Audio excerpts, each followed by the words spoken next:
It's Tuesday to order. If you all stand for the Pledge of Allegiance.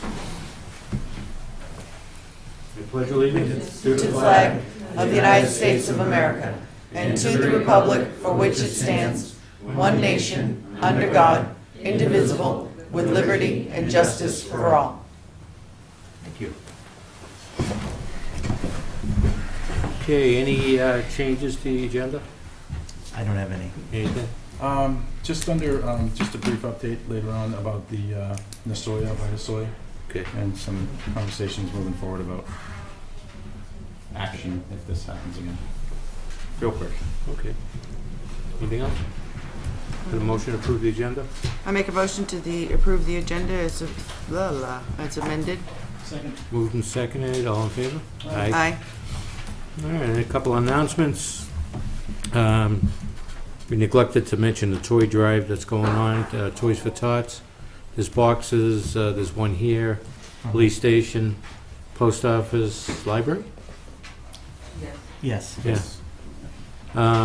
I think it's kind of ending, well, the boxes might be empty, but they're gonna leave them around for another week or so afterwards, but, Yeah, I thought the chief's email said that they would take gifts up until Yes. even if it ended, yeah. the winter parking ban's in effect again. On-street parking between 12 a.m. and 6 a.m. is not permitted. Additionally, on-street parking is strictly prohibited during active snowstorms despite the time of day. And we got some events for this weekend. Saturday, 15th Annual Holiday Concert Music and Sing-Along featuring the Neshoba Valley Concert Band will be held at the Town Hall at 2 o'clock. Saturday evening, we got a downtown Ayer winter holiday tree lighting ceremony and a candlelight stroll, which it's going to start at the Rail Trail parking lot at 5 o'clock Yes. and walk here with our candles, even if the weather's snowing, right? The weather forecast looks very good. Very cold. Clear. Thank you. No little magical snow. So just to be clear, that's it's here, right? Because I read some, I Yes. thought I read somewhere that it was at the library this year No. for the thing. And I thought that was great. And Sunday, December 11th, is the 17th annual Tuba Christmas concert. Will be held here at the Town Hall at 2 o'clock. And just on a side note, don't forget tomorrow's December 7th, a day that will live in infamy. Is that what he? Yes. I just thought of that. Yeah, The 75th. 75th 75th anniversary. anniversary of Pearl Harbor. It's, wow. And On that note, I heard that the oldest living veteran of Pearl Harbor, survivor, 104 years old, has lifted weights for the last 3 years to gain 20 pounds of muscle, and his gym bought him a first-class ticket on Hawaii Airlines so that he could be there to pay his respects once again. And he's gone every chance he's gotten, but evidently for the past 3 years, he's been working out in preparation for this, and he expects to be there, if he's still walking, in 5 years for the 80th anniversary. He says he's going again. And I thought that was a really cool little story. all right, public input at all? None? May I just have one thing I just remembered? Congratulations to Asaph and all the kids at the lip sync show Oh this Oh, weekend. I was unable to make it, but my wife and kids were there, so she said it was the best, probably the best one ever. So Oh, good. yeah, so it gets better and better every year. It's a great fundraiser for the It's school. great that you're supporting it, Chris. Thank you. I'm sure the kids appreciate it. All right, Turkey Crossing sign at Groton School Road. Mr. Preston. Oh, Campinar. Do we have any relatives or just Preston at the moment? Hi, Preston, how are you? Good. Have something to say? Go right ahead. Dear members of the Selectmen Board, I am really happy that you took my letter and took it very seriously as to invite me here. After I submitted my letter, I did not know if I would get to be here, and I was scared that my letter wouldn't go through and they wouldn't accept it, but they did, and I have these beautiful signs to my left. And also, many turkeys have crossed my road since I wrote the letter. And unfortunately, the turkeys are not scared. So if someone is driving uncarefully and they have no signs, they might not see the turkeys and run them over. Because a squirrel would not, it would obviously get out of the way of the car. But with these turkeys, they just trot very slowly, even if there are cars. Pretty big. Yeah, so I can't wait for my signs to go up on Groton School Road. Thanks to everyone who listened to me, and the town and the state for accepting my letter. Oh, thank you, Preston. Thank you.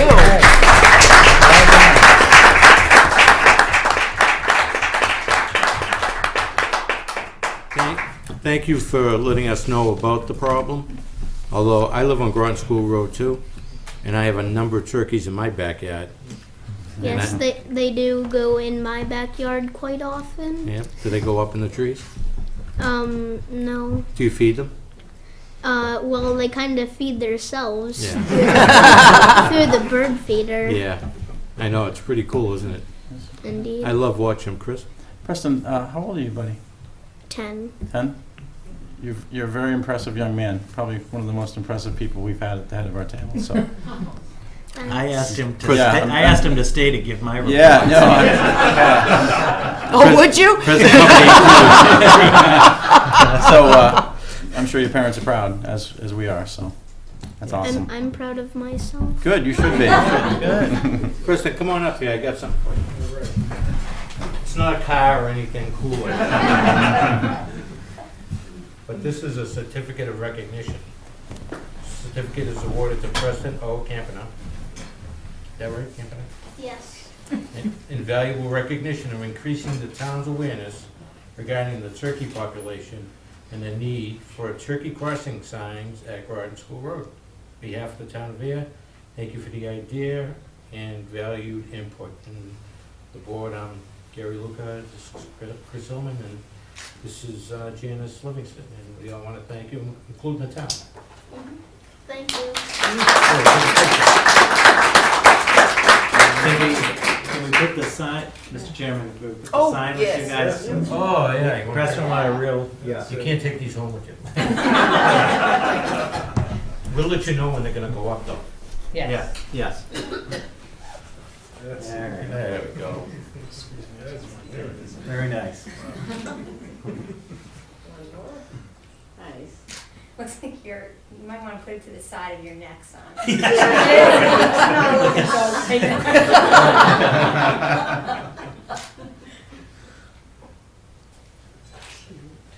Thank you. I'd like to say something. What you did tonight proves one person can always make a difference. Thank you. Yes, that's true. Preston, I'm sure we'll be seeing you again. Thank you, buddy. Hey, don't walk away, I got something. Thank you. Thank you. Mom. Yes. Yeah, you guys should be proud. Thank you for Yeah. My former neighbor. Yes, exactly. Good. Thanks for having us here tonight. Thank you very much. Preston, thanks. Anytime you want to come back, you can sit over here in the big seat. Also, pretty cool to see Mr. Deputy and Miss Lewis from the. You can hang around. No, okay. Reverend Goff, thank you.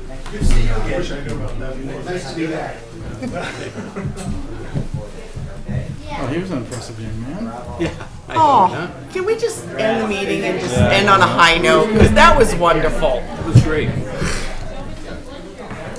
Okay, Alan.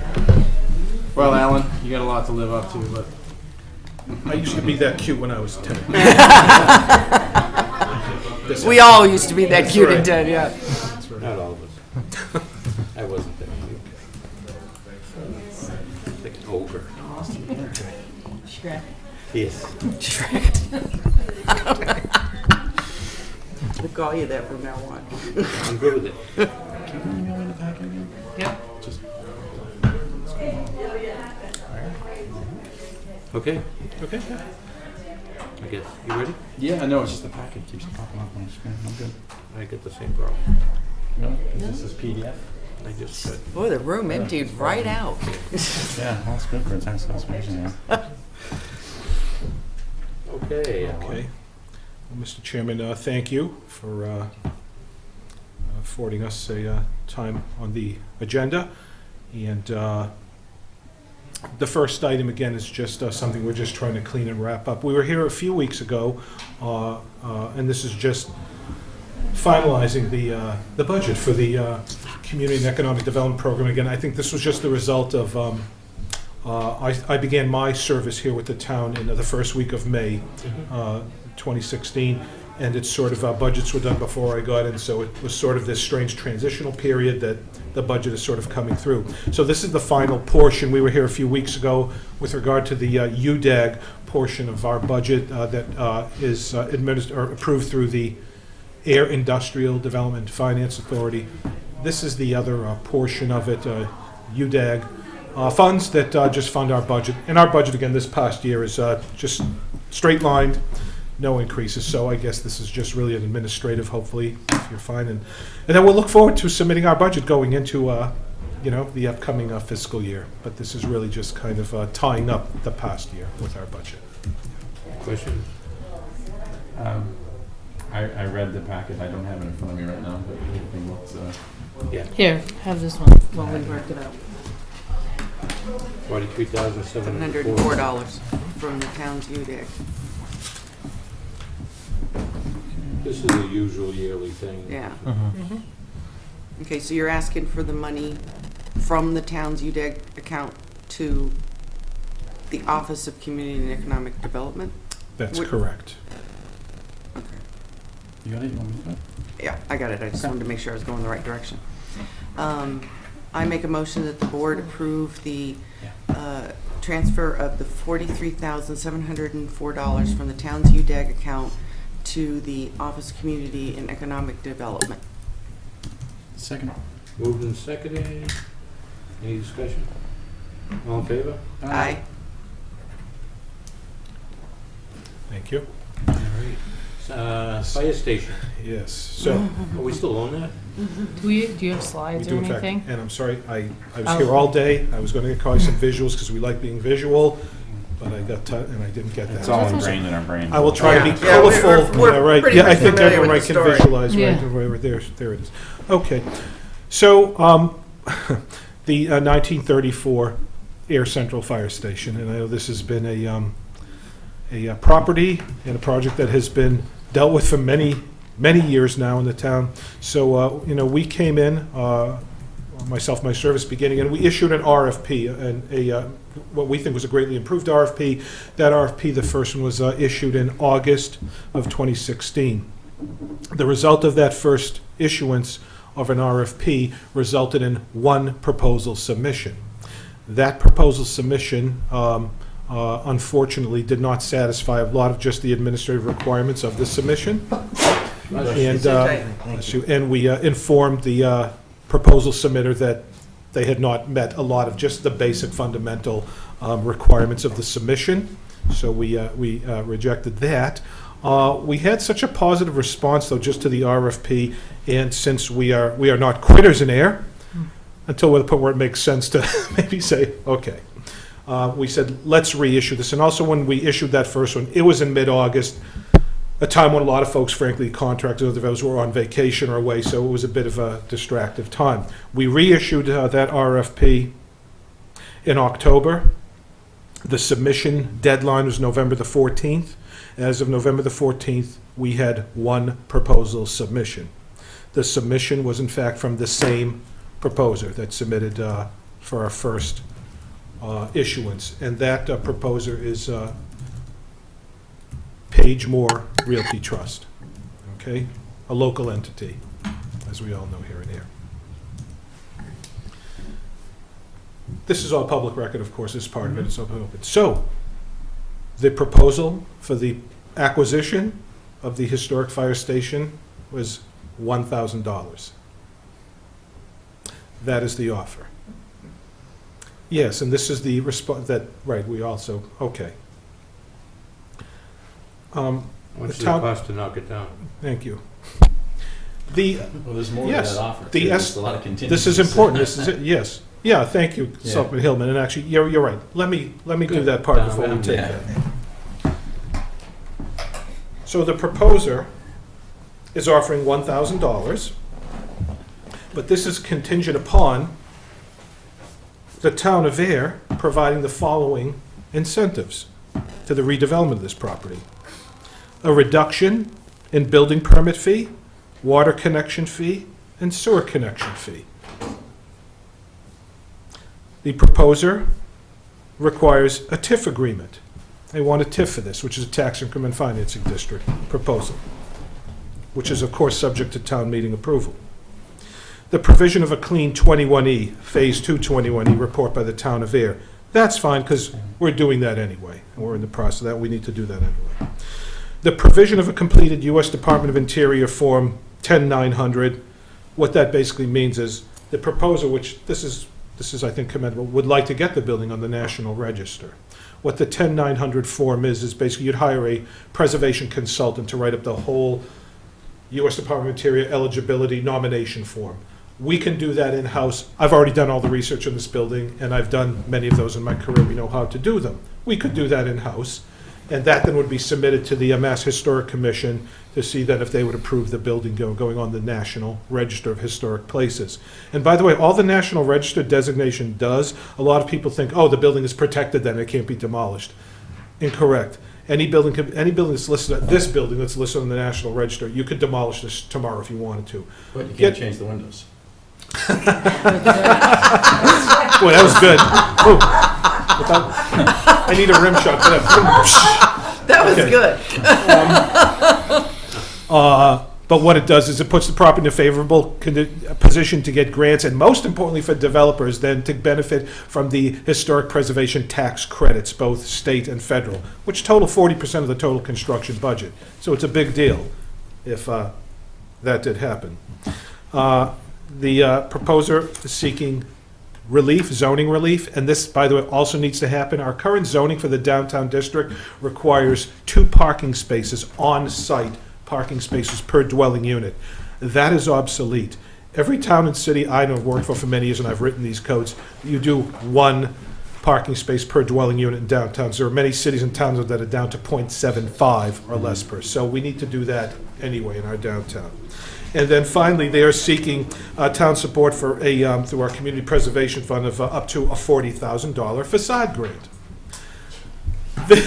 This is what the proposer requires, and the proposer has been, very clear, the proposer saying, if you're not able to meet even one of these, and not able to meet the amount, oh, I'm sorry, I forgot the largest one of all is, we are pursuing a $750,000, a $750,000 Department of Housing Community Development grant.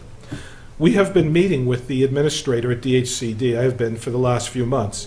I put it this way, we have positioned ourselves exceedingly well to be looked upon very favorably for this grant if we submit it and put it in. Basically, they said they like the project, they want to do a submitted thing, and you'll be in a highly competitive position. So this is good. But in meeting with the proposer, he has made it clear that, I said, well, Mr. Proposer, if we don't hit, the grant is up to $750,000. I said, what if we're successful and we bring in $500,000, and don't get the whole $750,000? And the response was, no, $750,000 or nothing. I went, wow, okay. So and we must meet every single one of these other requirements. If you do that, I will go forward. Building will be preserved. It'll be redeveloped as a residential property, probably containing 5 to 6 good, quality units. And by the way, to get this grant from DHCD, 51% of the units must be meet low and moderate income rental levels. And actually, for a studio right now in Ayer, that's like about $900 a month. So I hate to say it, low moderate income is kind of And pretty the much what threshold we're is not getting. that much difference between. Thank you, that's right, what's it's sort of just going on, a couple so- $100 or. This is it. So in meeting, with the town administrator and all this, looking at this, people, the art of the deal, the recommendation from the Office of Community and Economic Development was the following. And by the way, the other part, the proposers made clear that if I acquire the building, you're not able to provide all these incentives, most likely we will demolish the building. The proposer will demolish the building, and it will live as another surface parking lot in our downtown, which we don't need, and which is bad economic development. Parking lots don't generate tax revenue, they don't create economic vibrancy in life, they take away life and the economic potential of downtowns at this point. So the proposer has been, to me, very forthright and very straight and clear about it. My take on this is, for $1,000, if what the taxpayers of Ayer and the town gets in return is a .23 acre surface parking lot, an asphalt lot, we got nothing for $1,000. This was not a good deal. If the proposer goes forward and we're able to satisfy and meet all of these incentives and do it, for $1,000, we get a preserved important historic and heritage property. We add good new quality, multimodal, transit-oriented residential units in the downtown. It contributes, it's going to only have a positive effect on the properties around this, which a lot of them are in need of upgrade. It's going to contribute to our economics. And when the TIF, and by the way, if we were to do a TIF, this will not be a 15-year TIF. It will not be a 10-year TIF. I would strongly hold a strong position saying this is no more than 5 years. Because once 5 years kicks in, they'll start, and then at that point, it'll be on the tax rolls and be generating tax revenue for the town for its life. Put all that together for $1,000, which is a hard pill to swallow, but we have gotten something for the benefit of the taxpayers in the long run of the downtown. You asked about the estimated cost for demolition of this building. We would estimate the cost of demolition between $80,000 and $100,000 plus. Okay? Seems kind of high, but This is going to be a tricky little building to take down because of the wings that were added on. It's a lot of heavy steel. State of Massachusetts. Right. well, I mean, Oh, yeah. talking about an advocate's building, it's going to take like $5,000 to come down. Now, I have sat down with the proposer after meeting with the town administrator, just to have a discussion about this. And we would recommend the following, but this is just coming from me, and I will leave, frankly, of course, defer to your judgment. If we were to approach this and do the $1,000, deal, I would say, fine, we'll engage in a purchase and sale with you, but subject to the following. If in fact we're not able to deliver the $750,000 grant, if we're not able to go through the whole list of incentives here, hit every one, the deal's off. You're not gonna go forward and you're not gonna give this building for $1,000 to demolish it. Now you could say, well, but we're relieving ourselves, the taxpayers, of a potentially $80,000 to $100,000 demolition bill. The proposer has said, though, if he goes forward with this in the short run, the first thing he's going to do is to seal the building up. The building, by the way, is structurally solid. What's happening, though, it's the cornice line has completely opened up and is completely exposed now to the elements. That's what's going to accelerate the deterioration of this building, and then it won't be worth anyone touching. It's just too far gone. But the proposer said, I will go in immediately and seal all that up. Now, to me, it's like, well, then, all right. If this whole thing falls through, then deal's off. We have a building now that at least is tight and sealed up, can hopefully survive another winter. We wouldn't be demolishing it anyway in the spring if this happened, I would think. And my recommendation would be, if this falls through, that we don't give up on this building yet, and we go forward. I think this is worth taking a try at. It'll be good for us. We'll have the whole grant, which is going to be a very intense process, but we're ready to do it. And it'll be a good way to feel out what's really viable and possible with this building. And if it doesn't come together, we don't get all the incentives, the deal's off, no one's really lost anything, time. The proposal will have invested quite, a bit of money in doing conceptual designs, getting the thing sealed up. It's an important building,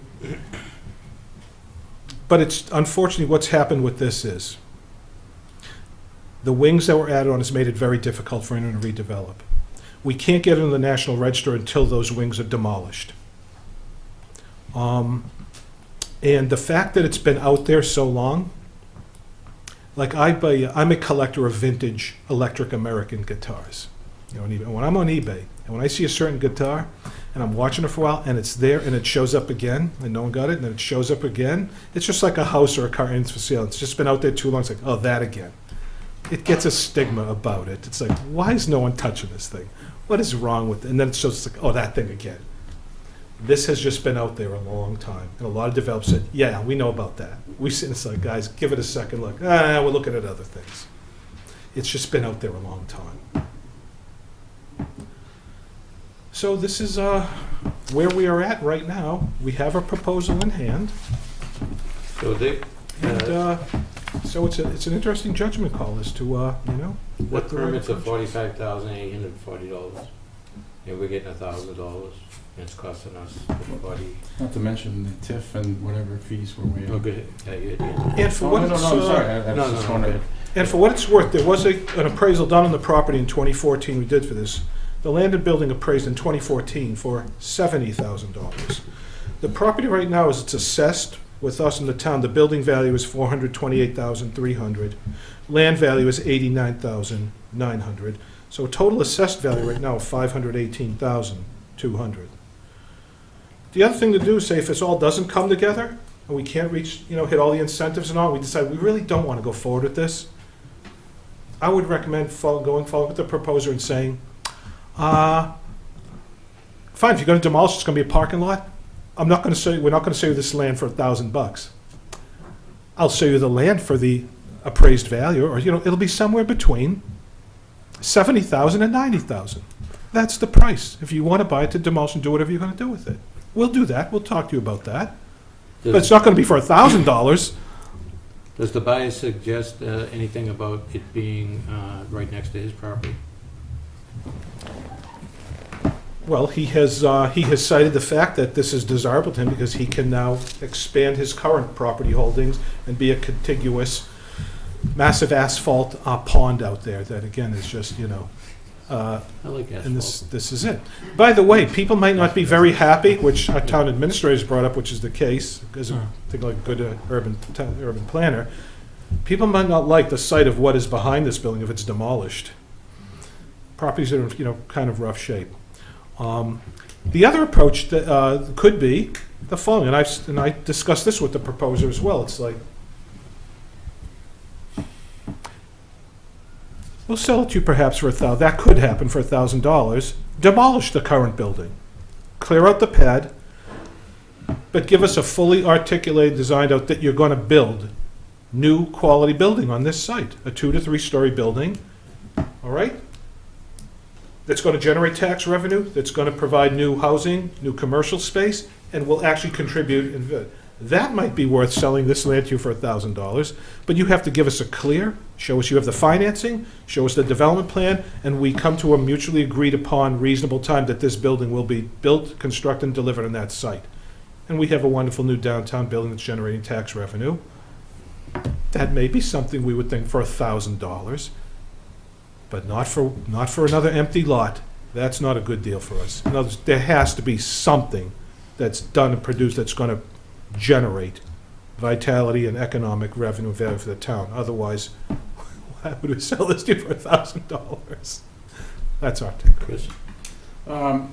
I have no doubt that the gentleman that, I mean, I've done a lot of work in the Page, is the Page One building, that he did a phenomenal job Yes. 10 years ago He has a track record. with grant money, and I like the gentleman a lot, but I just can't wrap my head around $1,000. It's just, for one, I think the parks are using it again, correct, for storage, or are they doing There were a some few things there? there was some There's a basketball few. and other stuff in there, right? Yeah. Let's see, yes. Have we looked at what it would take just to get it sealed up for the winter and somewhat, or had Charlie look at it Yeah. and maybe reapproach this? Because I also believe there's been trepidation with the election and stuff like that, and That's with people right. The with timing building. was, yes. Yeah, so that's had a lot of effect on things. I just, if it was just selling, get rid of it, but for the TIFs and what we're gonna have to give up in water and sewer fees, and I just don't even see how this was, I'd rather have it fall down. Or have the town remove it, or would the town be eligible for, I mean, just throwing out grants if we were to develop it for, Yes, there are certain, it would not be the same grant that we were talking Mhm. about there, but yes. The other approach, frankly, would be, which was talked about, and I look at old memos and files with this, if we could, as a town and community, just remove those two wings off this, yeah. That's what I and get think it I was back to gonna its just ask. original condition, then we get on the National Register of Historic Places. It's a slam dunk. Then we could, use our community preservation funds, which is what it's for, and I have a sense that that committee would look upon this favorably. Pursue other grants, and then, just start working with other prospective folks. And Frank, once those wings are gone, now you have openness so you can see where the parking can be designed beautifully. People can really look at this thing and get their, it's those wings that are turning folks off and developers off. It's like, I don't know what to do with these things. If I wreck them, I don't know what's gonna happen, and we just might, need to do it. This is not a huge building, actually. It's a manageable property. And it's there, it's solid. The only thing that will accelerate is if we can just seal up that cornice line, the rest of the roof is solid. Mhm. The rest of the structure it's not going anywhere. It's in darn good shape. And let's work on it for a year. I don't think that we should give up on it quite yet. Janice? Well, I'm glad, because I was gonna ask, how much would it cost to remove the wings? Right. And I like his idea as to how much would it cost to seal it. I mean, I know that the proposer could do quality work, but give me a break. I mean, that's a Property's lot. property. That's and a you're- lot. You're giving it away for free, no matter where it is. Yeah, and what needs to be done. that's too much. Though I know that the proposer could do quality work, Mhm. but that's just giving up too much. I agree. The other thing Sets a was, tough when did precedent, this- too. How long has this building been empty? How many years again? Oh, God. August of 2006. Right. Wow. Seriously? Were you sure it was August? She probably knows the weather conditions that day too, but, yeah, that sounds about right. 10 years. Yeah. I just had to laugh at that part, you know? Yeah, well, 10 years. I mean, Sat empty. I do think that what Alan proposes as far as looking at getting rid of the rings and sealing it up probably could benefit this in the long run. And I'll say, time is on your side now with the building. 10 years ago, downtown Ayer was still Right. seeing if it was viable, was sketchy. Here we are, the downtown, and we can see it's coming on. Right. Especially, by the way, now with, now that the commuter station, the parking, all that is going to be big news. This is where developers are going to start seeing this and going, and they're going to start seeing this place come. So the whole economic conditions actually are only getting more and more favorable for this building. In other words, time is on its side now, actually, in terms of desirability. As long as though we can seal it up and keep it together, time's on the side in terms of market conditions. The downtown's going up around it, Yeah. and this wants to go with it up and really live. I think we should maybe have the building inspector take a look. I know he's got his hands full, but, and maybe get some estimates on taking down the wings and sealing it up, even if it's a temporary. Let the Parks Department use it for the winter, and revisit it in the spring. We could even launch, which would be new, but it'd be cool to do in this town, not only community preservation funds, to remove the wings, get it back. Our office would be ready to launch a Kickstarter campaign even. I know a lot of people I've talked about in this town said, Al, if you set up something, we would like to contribute in some way into preserving this building. And I was And there approached are by other the ways. former purchaser Yes. recently afterwards, and I said, Yes. call, I don't know if he reached out to you or not. He did. We had quite a conversation, Yeah. and he almost dropped the phone when I told him what the offer was. He literally had to take a minute. I'm like, "You okay?" He's like, "Yeah." Oh my. Yeah, I almost dropped it too. Robert? When I heard. Yeah, Mr. Last word. Yeah, not to belabor the point, but the reason that I asked Alan to bring this forward to the board is just a couple of key things. One is that since Alan has been on and through the due diligence he has done, it's clear that it's not in the best interest of the town to just have another parking lot there, to tear it down. For the reasons Alan mentioned, we don't need another parking lot there. Also, it's key in being from the city of Fitchburg with some experience with this, be careful what you tear down, because behind it, and this is an example of that, it's not any reflection on the abutters, but if you demolish this building, what's behind it, frankly, is even worse. Alan has, through his efforts, this grant opportunity, which there is a window closing on that. It doesn't mean it's the last of it. But I think that we brought this forward, and both Alan and I want to say, Mr. Chair, that the proposer knows exactly what we're talking about. He was invited to be here, couldn't be here. That I think that securing the building, which we're going to have to get creative with, because as you know, there's no money specifically appropriated in the budget to do that, but we can talk to the building department and figure out a way to at least seal that cornice, you called Just it? a cornice. It's insulation. Just put it And look at the issue of the demolition of the wings, and as Selectman Hillman did mention, the demo is subject to Chapter 30B and prevailing wage, and also there's probably lead and some other things in there that, so I guess the takeaway from this is that we want to be selective in doing what's best for the long term of the town.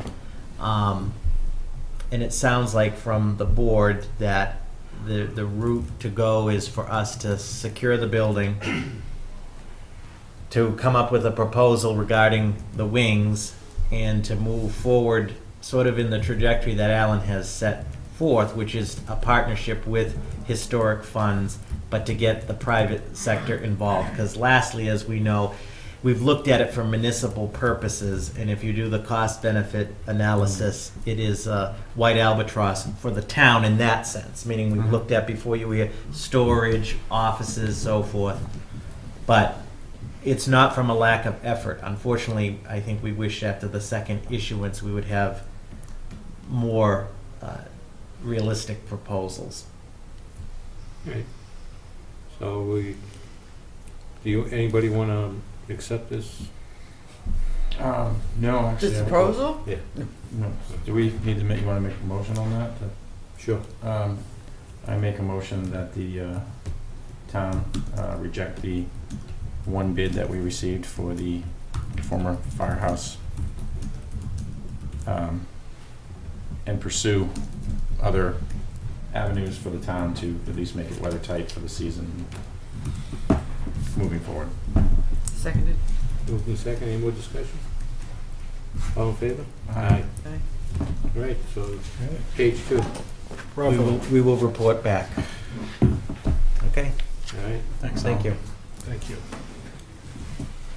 Oh, I do think the building's got a better chance with Alan in charge. Oh, no, Yeah. I got to commend you for looking and doing the work for it and everything else. I mean, Yeah. it's, I'm So from Lowell. We save historic are you buildings. They're proud from of that? Lowell, Yeah, man. you darn right I am. Oh, yeah. Well, let's remember though. Those Lowell people are stubborn. Remember though, the Don't Fletcher forget James Cook Air was small. The Fletcher building was in worse condition than Right, that. If we- right. I mean, you weren't here in town, but I mean, that was just about falling Folks are down, and they totally right. did a phenomenal job. So I mean, anything can be.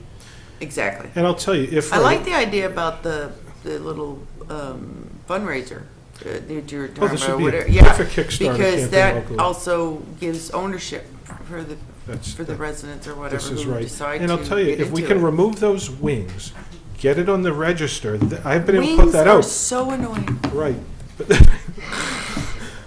once those wings are off, we get in the National Register, then we can put out, which we haven't been able to do, say, this now qualifies for a 40% tax credit. That, you put that out, that changes the whole mix of who goes after this. So, that's it. Okay, Thank you very much. Thank you. Thank you. we'll see you Saturday. Bring your candles. Just quickly, I I mean, got him. could we use the inmates like we've done on other projects? I'm For thinking the same thing. or If there was Showa something- or something that is exempt from the prevailing wage and all that mumbo jumbo. Mass core, which you use for the street signs, I'm just throwing that out there if that's something we could pursue. Yes, I know the assessors are here, not to belabor the point. The first thing we'll do with the building department is figure out what we need to do, and we will report back. Okay. All right, we need Thank a you. notice here for the Hang on. tax classification hearing. Small print. Wait a minute. Sorry. All right. That's awesome. What are you doing? Just bringing them up here. Oh, I'm just, all I can see out of the corner of my eye was this. I didn't know what you were doing. Wow, what a difference if you All right. somebody here. Town of Ayer Board of Selectmen, public hearing notice. The Ayer Board of Selectmen will be conducting a public hearing on Tuesday, December 6, 2016, at 7:30 PM in the first floor meeting room at the Ayer Town Hall, 1 Main Street, Ayer, Mass. 01432. Reason, the town's FY 2017 tax classification. At the public hearing, the Ayer Board of Assessors shall provide all information and data relevant to making a decision on allocating the tax burden, including the fiscal effects on the available alternatives. Gary J. Luca, Chairman, Christopher R. Hillman, Vice Chairman, Janice L. Livingston, Clerk, and this was posted November 25th and December 2nd, 2016. Okay, tax classification Here, hearing give me is that, I can do open. it. Wanna- 6005. I want to welcome the commissioners and Tom Thanks. again. Tom's cameo. He's one of your cameo. Yeah. That one will move it forward. Dennis, how are you? Good, how are you? Good evening, folks. In case you forgot our names, I'm Dennis Callahan, Chair. Paul Bresnahan. Bill Bresnahan. Eddie Good K. evening. Tom Tom Hogan. Hogan. And Tom will dig in right away. The purpose of tonight's public hearing is to record your vote on 4 classification options, each one having the potential to impact AIR's fiscal year 2017 tax rates. The 4 options are the open space discount, residential exemption, small commercial exemption, and adoption of a residential factor. The first 3 that I mentioned, the board has never adopted, and Board of Selectmen have never adopted an AIR. And the Board of Assessors would recommend that you don't choose to adopt them this year. However, by statute, the assessors are required to provide you information on each of them. At the conclusion of tonight's hearing, you'll be asked to sign a Form LA5 on which your votes will be recorded, along with the residential factor. And the LA5 will be submitted to the Department of Revenue via their gateway to initiate the FY17 tax rate certification process. Lisa Gabry has already completed all of the tax recapitulation information and supporting documentation, so she's ready to submit. The last piece of the puzzle is, again, that LA5 and submitting that, which I'll take care of tomorrow morning. I know you've all sat through this presentation, I'm going to guess minimum 3 times, maybe more. Yeah. It is about 17. Yeah, it's 17,000. Yeah, poor Gary, yeah. Yeah, for me. If you'd like, I could sort of fast forward through the first 3 options Yes. and then talk more of, actually I could skip the first 3 options completely if you'd like. I'll give you a brief I don't think explanation there's of any. each. No, I don't think we're gonna. There's nothing new. Do we have to make a motion on those 3 options? You would have to, Saying, okay, so don't let us forget to make the motion. okay, well, I'll just read them off and Sure. that sounds good. In any event, first option is the open space discount. Do you want a motion or you want a brief explanation? I'll Well, we entertain got a the- motion if we get it. Yeah, so I make a motion that the Board of Selectmen not accept the discount factor of the 25% for all land identified as open space. Second. Moved and seconded. Any discussion? All in favor? Aye. Aye. Thank you. Residential exemption. I make a motion that the Board of Selectmen not accept the residential exemption of up to 35%. Second. Moved and seconded. Any discussion? All in favor? Aye. And small commercial exemption, is that what we're on? Correct. Okay, and then I make a motion that the Board of Selectmen not accept the small commercial exemption of up to 10%. Second. Moved and seconded. Any discussion? All in favor? Aye. Thank you. Okay. So we can fast forward to page 6 in your packets. And the rest of the information is relevant to information relative to determining the residential factor. So I'll start on page 6. This is a chart that I put in every year. It just basically lays out the residential versus commercial, industrial, personal valuation percentages in there over the last 6 years. And you can see they've just been pretty consistent over the last 6 years. Last year we were 64.5% residential value. This year we're 65.3% residential value. We've experienced quite a bit of residential growth over the past year, and the residential share of the valuation pie continues to grow. So for fiscal year 17, we're 65.3% residential value and 34.7 CIP valuation, commercial, industrial, and personal property. And I like to point this out every year. I know Robert likes to hear it. City of Boston is 65.4% residential valuation. So we are truly a mini metropolis in there. It's we've got a unique and a diverse tax base, and it's certainly a strength of the community.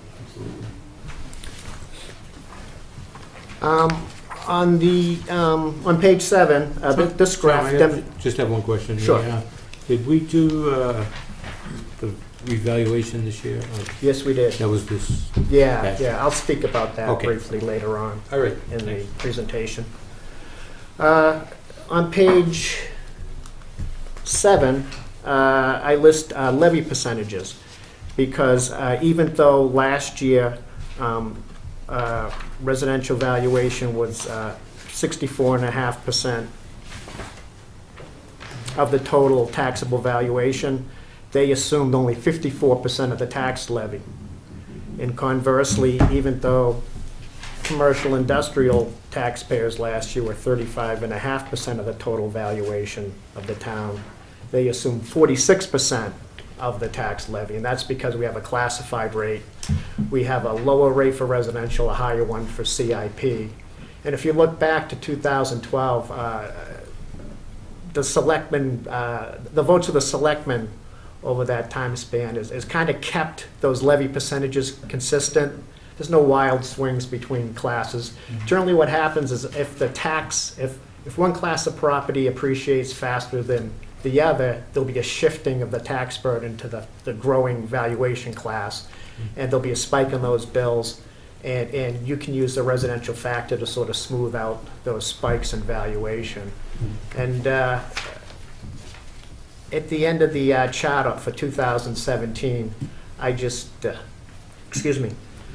listed if you adopted a residential factor based upon the same commercial shift percentage, 1.52 that you did in 16, residential taxpayers would assume 53% of the tax levy, and CIP would assume 47%. So, any questions about that? And slide 8 gets into the the meat and potatoes of the tax rate. Tax rate's made up of two components. The denominator is the total taxable valuation of the town. That's obviously our responsibility, and the numerator is the tax levy, which is that portion of the town's budget that's going to be raised through the property taxes for FY17, and that's all sorted out through the budget process.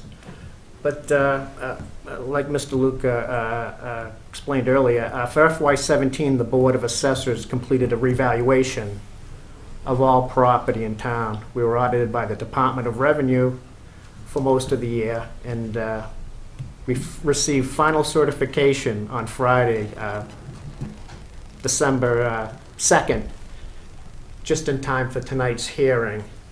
By statute, values are as of 1/1/16, so they're based on calendar year 2015 market information.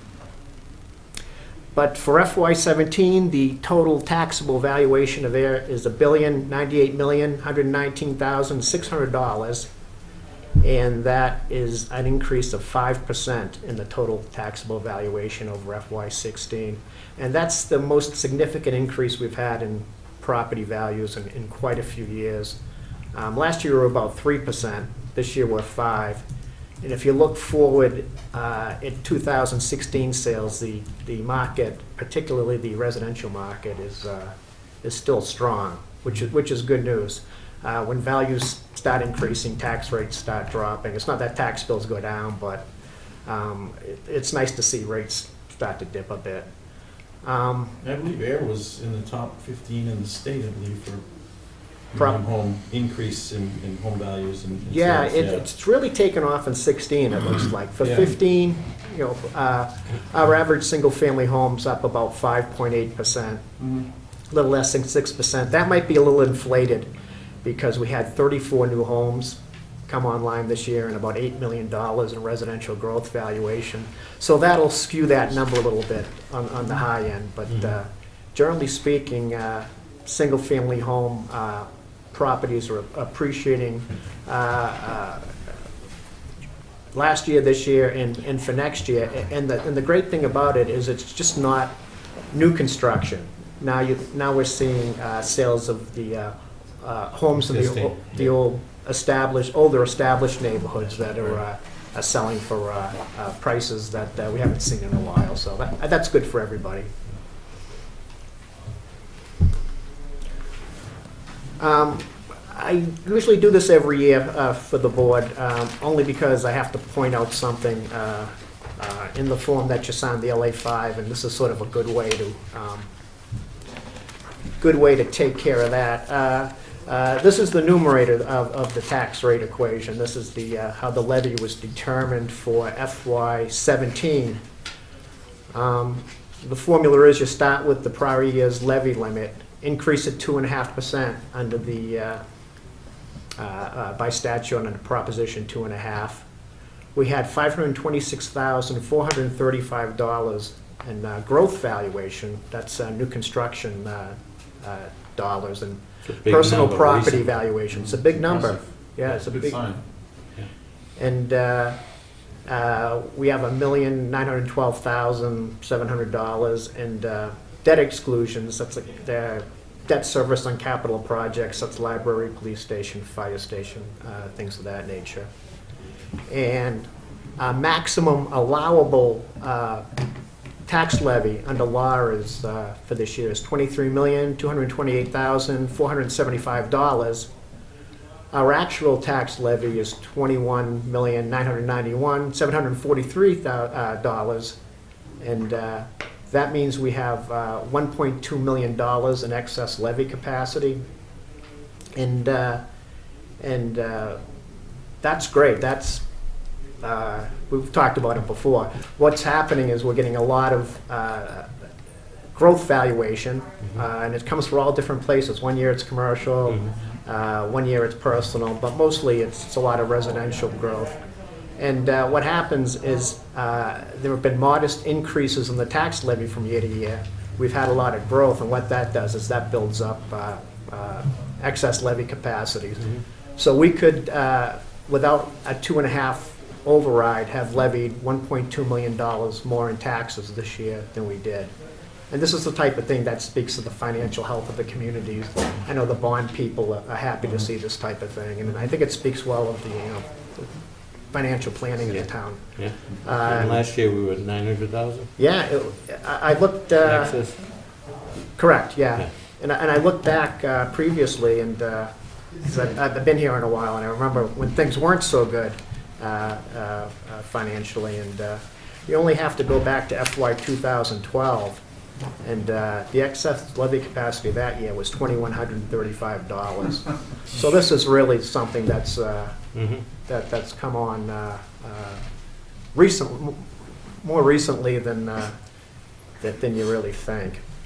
In any event, the $21,991,743 tax levy is an increase of 3.3% over last year, which is pretty consistent with what we've been seeing.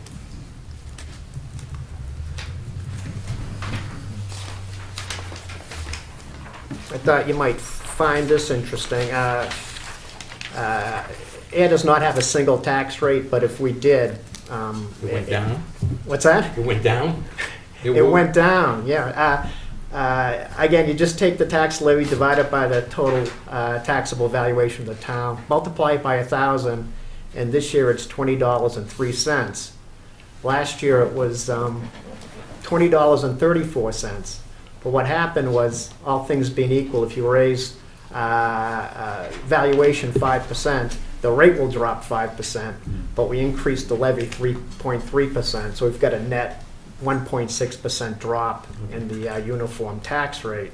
And again, once values start appreciating, you're going to see rates start dropping. And I did do some research on this too, because I haven't seen this in a while. And the last time we saw a drop in our uniform tax rate was FY 2007. So it's been a while since property values have turned around like this. So again, it's a nice thing to see. However, Ayer, like 109 other municipalities in Massachusetts, does not have a uniform tax rate. We have a classified tax rate, owed in large part to our large commercial, industrial, and personal property valuation, so that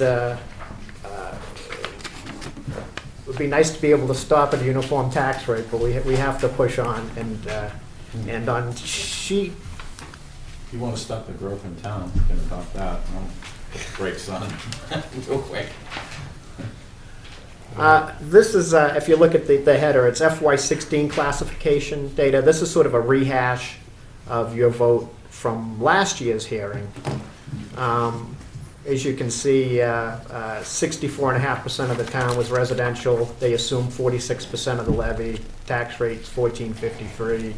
CIP's 35.5% of the total value. They assumed 54% of the levy. The resulting tax rate was $30.92. And that was accomplished by adopting a residential factor based upon a 1.52 CIP shift percentage. And the residential factor and the CIP shift percentage are two sides to the same coin. The residential factor is derivative from the shift percentage. So if you took 1.52 and multiplied that by the single tax rate of $20.34, you'll get $30.92. You'll get the commercial tax rate. And conversely, if you took the residential factor of 0.714321 and multiplied it times the uniform tax rate, you'll get a residential rate of $14.53. So that's sort of the power of classification and the effect that the residential factor can have on your tax rates.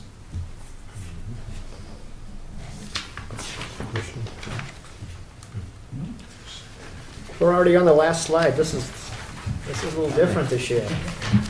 On slide 12, we have estimated tax rates for FY17. You've got to remember that tonight the selectmen are here just to vote on a residential factor. They're not here to set a tax rate. The tax rate's set by the Department of Revenue after Lisa successfully guides our recapitulation information through through the Department of Revenue. But I'm reasonably confident within a penny at most, plus or minus. But this is, we actually have 175 tax rate choices. I sort of broke it out every 5%, and then once we got close to where we are now, I sort of expanded it every 1%, and then I did every 5% after that. But if the town were to adopt a residential a factor of 1, that would bring us back to a single tax rate. You can see the $20.03. And what would happen would be residential tax bills would skyrocket, and the commercial industrial bills would drop considerably.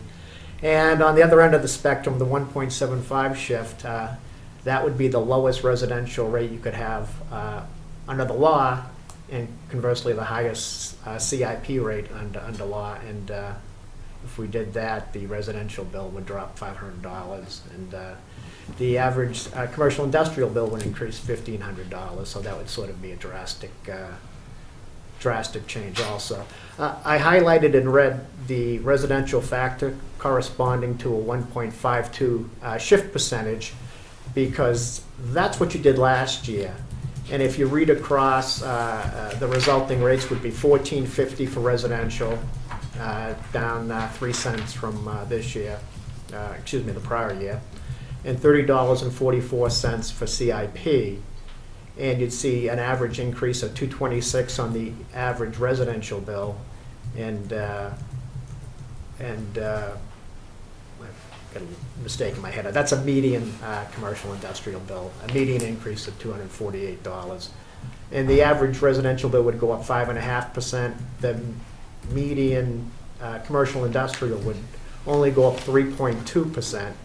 The 5.5 is probably a little overstated because you've got the growth number impacting that single-family average, but as you can see, it's kind of disproportionate increases, and that's because we've gotten more residential value than CIP value, and there's a little bit of shifting going on. So Board of Assessors discussed this earlier. We thought a residential factor based upon a shift percentage of 1.53 might be more appropriate this year, with resulting rates of $14.39 for residential and $30.64 for CIP, and then you're seeing, sorry, I'm getting a little glare, you're seeing a average residential bill increase of 4.7%, in the median commercial industrial 3.9%, a little more equitable in the increase in the typical bills. But of course, it's your decision to make, and you can go in any direction you feel is appropriate. So excuse me, I'm sorry, Gary, the recommendation of the assessors is the 1.53 after you? Yeah, correct. Questions? No. Anybody in the audience have a question? Harry? Just one question, Jim. Tom, why do you have it highlighted in red? That's usually the one you're recommending. That's why. It gets confusing because I usually show the selectmen, this is what you did last year. If you do the same thing you did last year, this is where you come in. Right. But here's the problem: if you do the same thing you did last year, you've got disproportionate increases, and then kind of jump off that and give you an idea where we might make more sense to be for this particular tax year. Thank you. You're welcome. And even if valuations go up, then does that change for residential? House valuations? You mean next year? Yeah.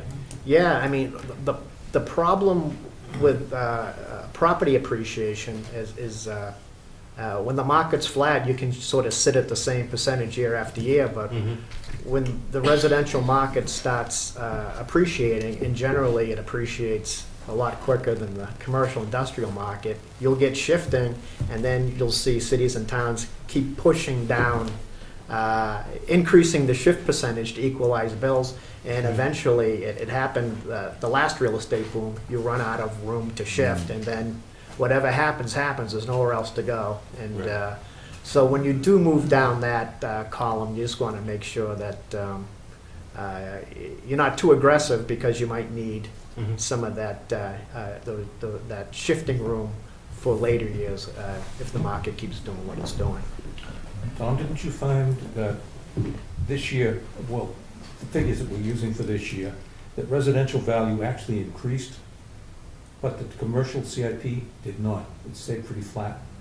No, they both They both equal each increase. other? Yeah, All the right, only thing okay. is we lost some personal property valuation, and I think if we had a 3 or 4% increase in personal property value, and that's utility valuation, machinery, it can fluctuate wildly. If we got a 2, 3, 4% increase in that, you'd actually see even at 1.52 more of a comparable increase between the average residential bill and the median bill, because you would have that additional value would drop the rates even more. So Did we get any kind of increase from the solar project? no, growth? on the National Grid project. Yeah. No, it wasn't in service January 1, so Okay. it's not taxable to tax year 17. Okay, So that'll be growth for next year. right. Yeah. Okay. And just a little bit off, but the railroads and all that, they pay for their tracts, their land, their parcels, and I mean, I don't know how that works, like, with MBTA. Yeah, we sent significant bills for to Pan Am. Pan Am Railways. Yeah. They send significant. They're actually one of checks our back. largest. Is They're the question- actually one of the largest taxpayers. I think they're in the top 5. And they're so. paying, okay. All right. I don't know. I assume they're paying. I know I'm sending them bills. So I have to Well, talk we had to a- Susan about if they're. We had to paying. shake a tree. I remember, yeah, right before I got on the board. I yeah. assume that they've paid. She was- Yeah. Okay. Well, Good. I think it makes sense. I mean, everybody, no one wants taxes. We all live in town. No one wants to pay a little bit more money, but I think this community's done a phenomenal job of building the community infrastructure-wise and school-wise and you name it, residential-wise, and keeping one of the lowest tax rates out there. So everybody should be proud of that. And this is minimal, and this isn't something we're almost told to do this, right? We almost have to increase to some degree each year. I mean, it's not like we just decide that we want to go up in taxes, right? Well, that's all hashed out through the budget process. Yeah, but, okay. But I mean, with the cost of, You have to adopt a residential factor, though. So Mhm. it's sort of. yep, I mean, you could have not increased 2.5%. You'd be at last year's levy limit, which then puts you, so you're saving 2.5%. yeah, understood. But then, It's bass backwards. because then you're not taking into account the cost of doing business and insurance increases and what have you that comes along the line. Right. So, if there is no other discussion, I'd like to make a motion. Go ahead. I would like to make a motion that the board adopt the recommendation of the Board of Assessors for a CIP shift factor of 1.53. Excuse me, Selectman Hilving, you're actually adopting the residential factor of 718. Oh, I'm sorry. 708. Which one's that? Why is that? Yeah. Under the red number, 1.5 years. Oh, so, 18, 708. Yeah, the form you sign is going to have that. It won't have the shift percentage. all right, scratch that last motion. I make a motion that the board adopt the residential factor of 0.718708 as recommended by the Board of Assessors. Seconded. Moved and seconded. Any more discussion? Always, as always, a lot of good information and good work, and we appreciate it. Welcome. Thank you. Thank you. Can you All sign in it, Davis? Aye. Aye. Morning. Opposed? Thank you. Thank you, gentlemen. Thank you. Thank you, guys. Thank you. A motion to close the meeting? I make a motion to close. Seconded? Moved and seconded, all in favor? Aye. Thanks, Ed, Thank Paul, you, guys. Dennis, See you guys, happy holidays. John. Happy Yeah. holidays, Merry Christmas. Thank you. I got you covered. Happy New Year. Thank you. Nice.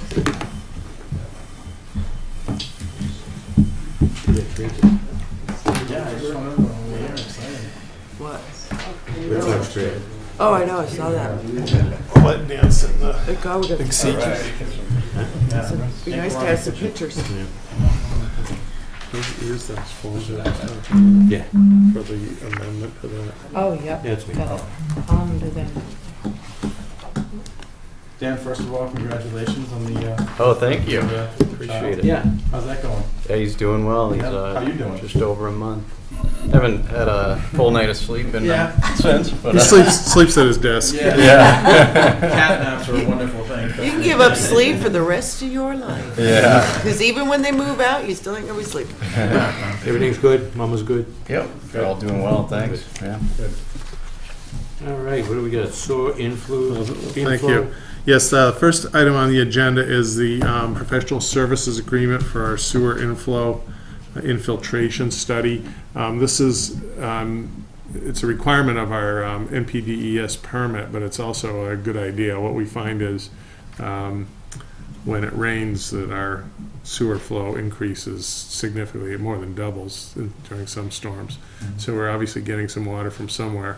So I don't know if you remember last year, we did sort of a basin or a town-wide study, and what they do, I think they put in 8 metering stations. Yeah. And then, so based on that, we can kind of now start narrowing in.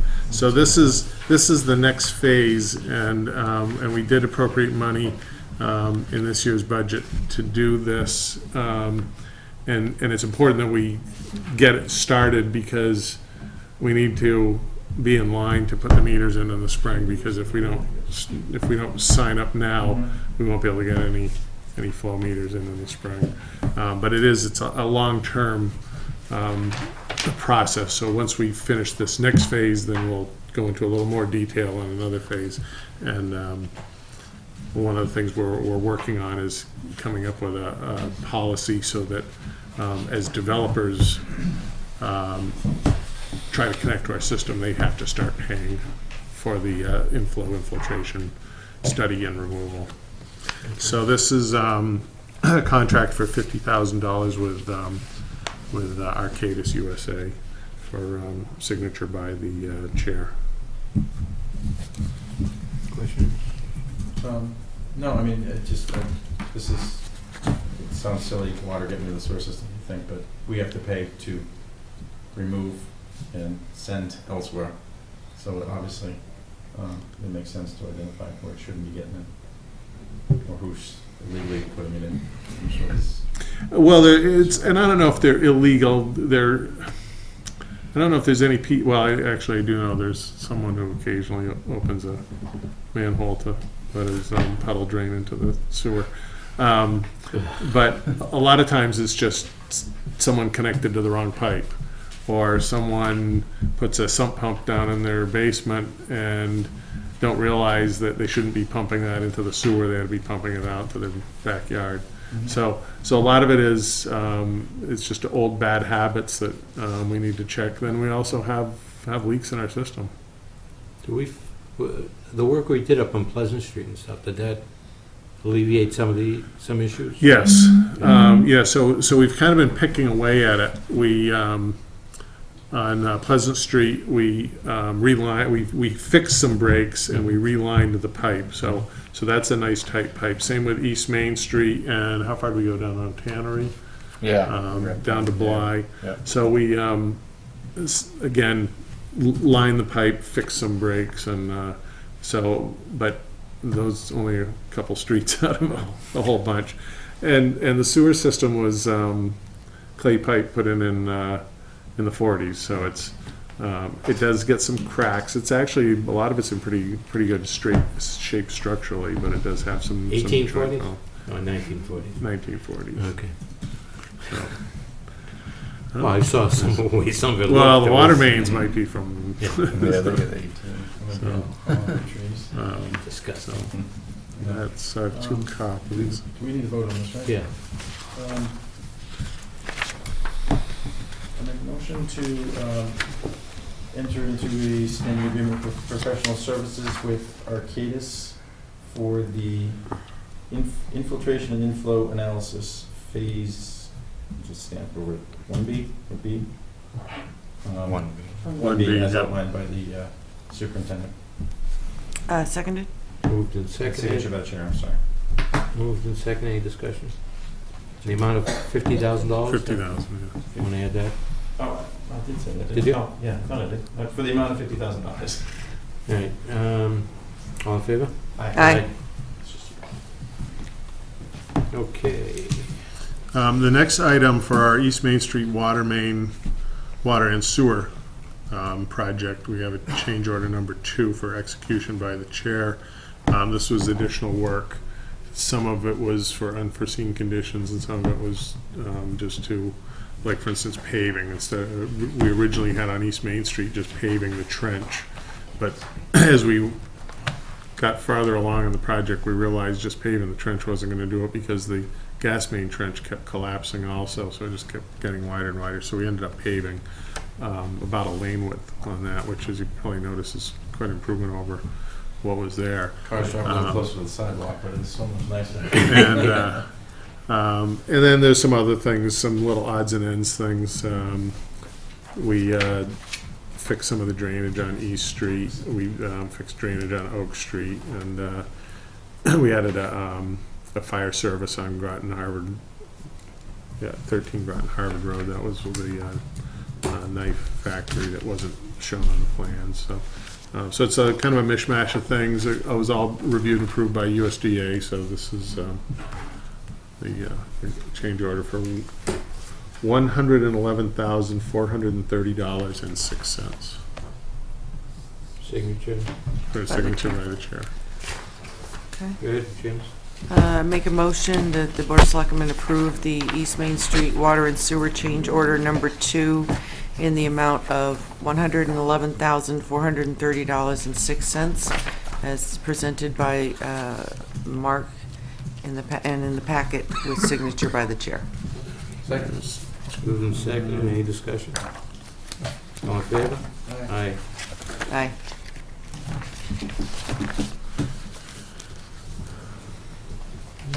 Okay. And then, let's see, what do we got here? That button there.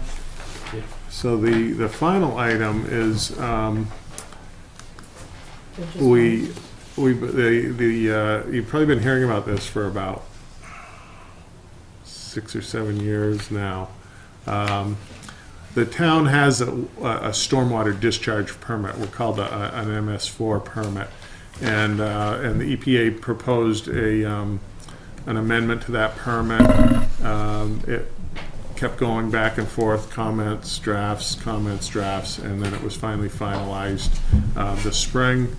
And so I just wanted to give the selectmen an overview of the permit so that you could see what's involved in it.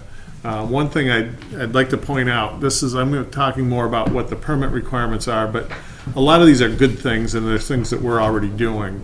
As you know, we have a lot of great water resources in the community with Long Pond and Sandy Pond and Grove Pond, and it's really important that we protect our water resources because they are a real integral part of the community. When you look at a map of Ayer, there's a lot of water in town. Yep.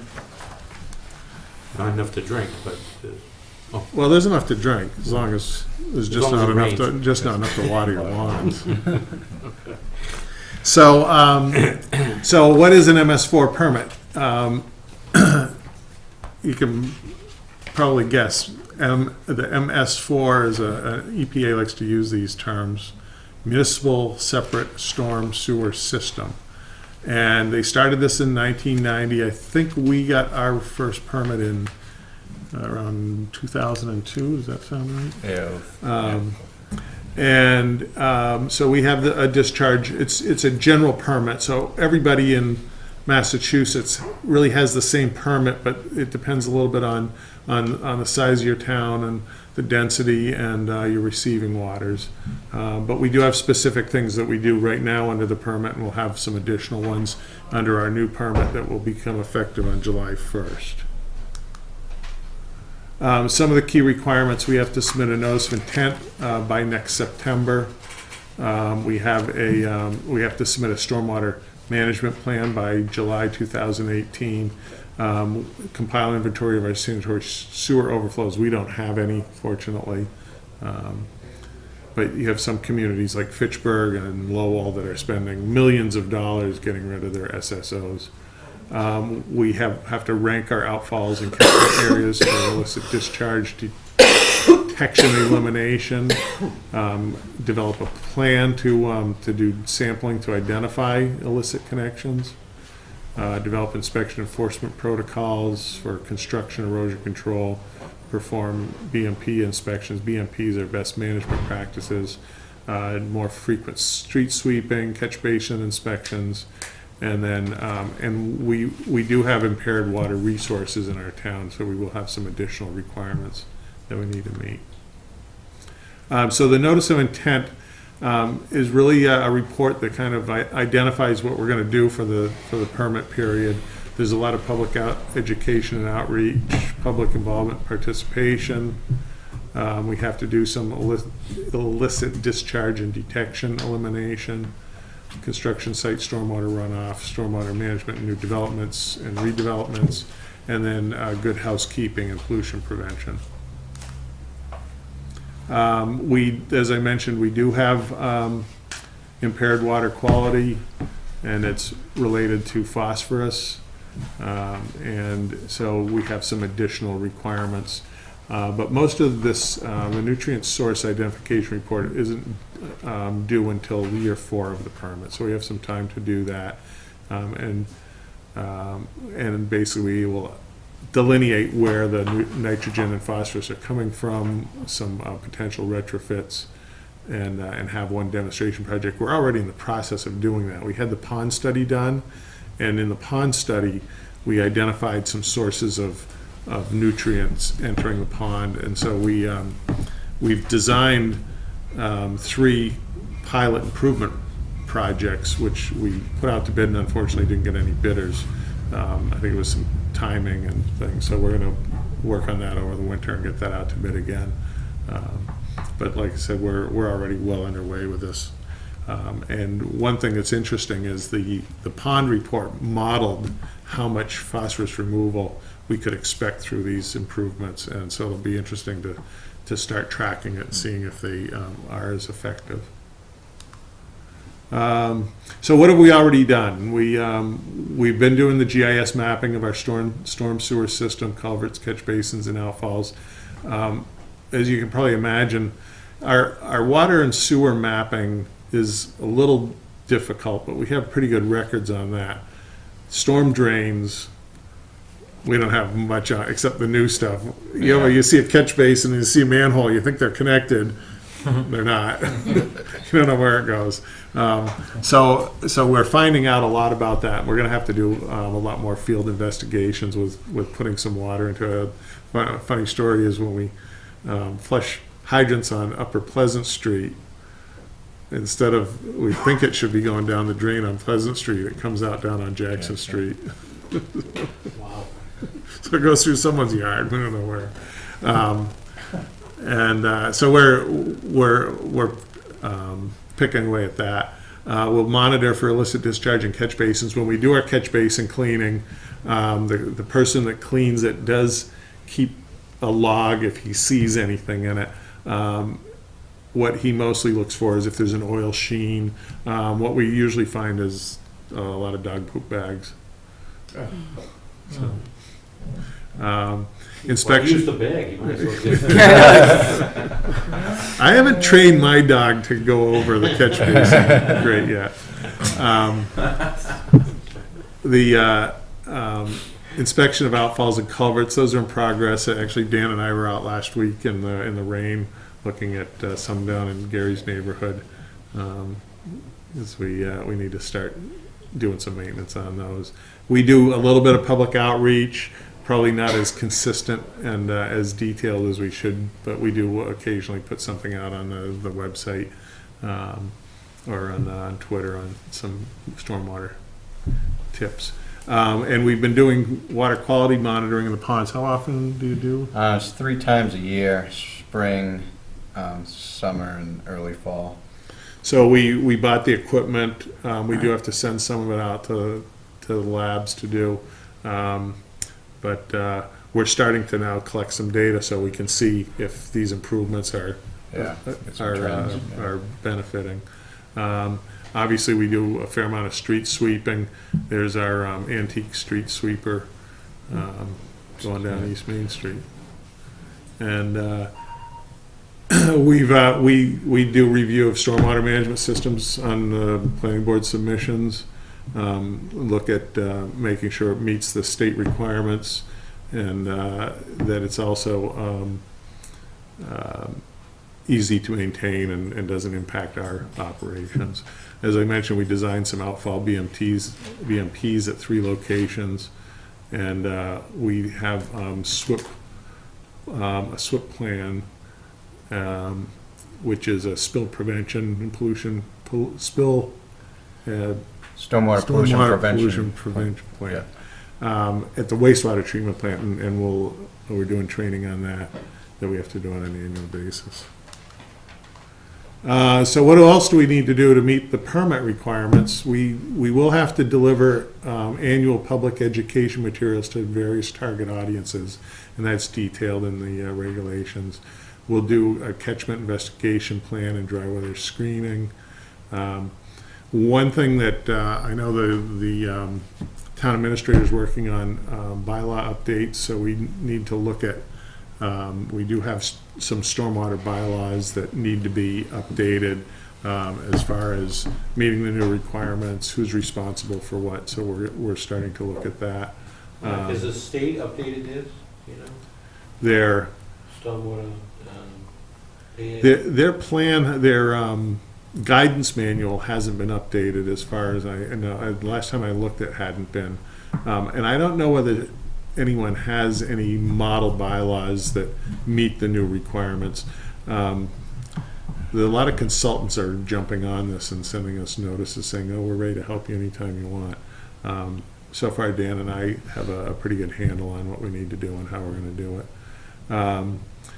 We need to develop a source reduction plan for impaired waters. I think that's underway with our pond study. The total maximum daily load allocation is something that's related to our impaired waters, so that's something that we'll have to look at in more detail and start quantifying how much pollution we're adding to the impaired waters. And then look at, is there land for future stormwater retrofit opportunities? We're working on that now. Good housekeeping activities, infrastructure maintenance and inspection. We don't necessarily have SOPs for all of that. We are improving our processes, but we'll develop a plan. Stormwater management system inspections. That's one of the issues that it's pretty manpower intensive.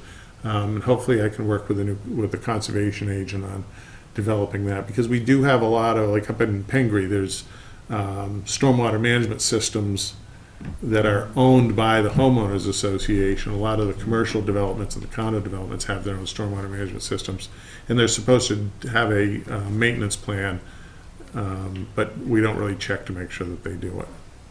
So that's something that we need to start tracking. And we do track our catch basin cleaning and inspections, and then we'll have to develop some additional stormwater pollution prevention plans for the garage and some of our other facilities. So the EPA, as part of this process, as you can imagine, had to come up with how much is it going to cost. And I don't know whether when we were looking at the stormwater utility, if you heard numbers thrown around, but I heard numbers all over the place, which I thought were a little bit overinflated. And probably by the time you're done, you might end up spending $500,000 on this, and some cities and towns are gonna be spending a lot more money than the town of Ayer, but I think we've been pretty proactive on this. Is this subject to change with the new administration? I would doubt it. Okay. This is pretty low-hanging fruit. I think they're gonna hit air pollution and things like that. Our wastewater plant might change. One thing that could happen is we could get some funding for doing some of this, because it is to improve our infrastructure, and a lot of it's road-related. So obviously, there's some different EPA estimated costs. They're estimating a 20% budget increase. I haven't started putting our budget together, so I haven't really come up with a number. But here's where I see that our budget impacts could be. My capital budget this year that I just submitted last week does include a street sweeper, culvert improvements, storm sewer improvements, and outfall improvements. Those are just good practices for the town to do. We have aging infrastructure. As you probably remember, down on Calvin Drive, Victor Drive, we lost a culvert and had to shut the road. Luckily, it was a loop road, but if it's on a road that is one way, you might get stuck or have a long detour. So that's how we're prioritizing our culvert and storm sewer improvements. We're also looking at fixing storm sewers on roads that we're going to be repaving. And then some of the budget impacts that I'll be factoring in this year is setting up some way to manage the permits and the inspections so that it's more of a process instead of I've got to go check that today, and keeping records. We will be having to put in a lot of effort to develop the NOI, our required plans and bylaws and regulations, and doing public education. We're doing the water quality sampling that has some lab costs. And our catch basin cleaning costs will probably go up because we're going to need some more detailed information. So it'll take longer to do it. And what we're hoping is that we can get support from some other town departments in doing this. It doesn't have to be done all by the DPW, but we now have a full-time conservation agent. The building inspector can help with some of the construction inspection, and IT with the social media and the public education. And that's it. Yeah, that was last winter after one of the storms at Sandy Pond. When you say street sweeping, are you talking about more like, instead of just, obviously you do the spring where you do all the roads, and then you do downtown quite often during the summer. Are you talking about more like after like heavy rains and storms where you hit the town? Yeah, what we would probably begin with is doing the areas around the water resources where there's direct flow into the pond. So, for instance, Oak Ridge Drive has catch basins all along it. Well, all those have pipes that go right into the pond. And so that would be an area where we do more sweeping. Snake Hill Road around Sandy Pond, Central Ave, some of those areas. And then Harvard, some of those too go. Yeah. So, I think we do a pretty good job of keeping the streets as clean as we can now. But we will have to be we'll have to look at it in more right now we do it more as a aesthetics. Yeah, keep the town clean as opposed to stopping stormwater pollution. Any question? No, it looks good. Mark, thanks for managing the water issue this summer. More to come on that. We're going to look at our water use restriction regulations and make some changes that I don't think will be too hard for people to accept, but will help us manage it a little better. Need to be ahead of it. Proactive on it. Yeah, sure. Yeah, people. It is amazing how people think we get that rain a few weeks ago where we had 3 or 4 inches, and everybody thinks that the drought's over. And when the ground's dry, as we all know, most of it just runs off. I mean, it's not soaking into the soil, so it really hasn't alleviated at all. I don't think. I think we're in severe or Extreme? It's still, Yeah. we're still in extreme, Yeah, yeah. Yeah. And they're saying that this might be a mild winter, so that'll Yeah. hurt us for next year. Yeah, absolutely. All right, no questions? I just had a couple questions on a couple projects. Pleasant Street gonna be, I mean, obviously you guys are probably a little nervous, you're teetering on. They were Lizards paving, and they were paving freezing. today. So, That isn't a final coat. is no, it? no, no, No. they're just doing temporary. I mean, What we were for this trying to winter. do, they were trying to get the paving to come in and do the binder course, but the pavers are just all too busy. So Yeah, we're the- first on the list for the spring. They should But be right now, it's closing just doing- pretty soon. The I plan, think Friday. 15th. Oh, they're closing. I think Keating's, Yes. Keating's closing Friday. Yeah. There are plants that are open through most of the winter, but You pay a lot more. you for pay a it. lot more and they're a little farther away. Yeah. So, they started with paving today, and hopefully they'll get that in pretty good shape, at least For the winter. for the winter, Yeah. and so that our plows don't make a big mess up there. Everything's done underneath? Yeah. Oh, good. I know you ran into some problems and. Yeah, and actually the gas company, they're going up next week.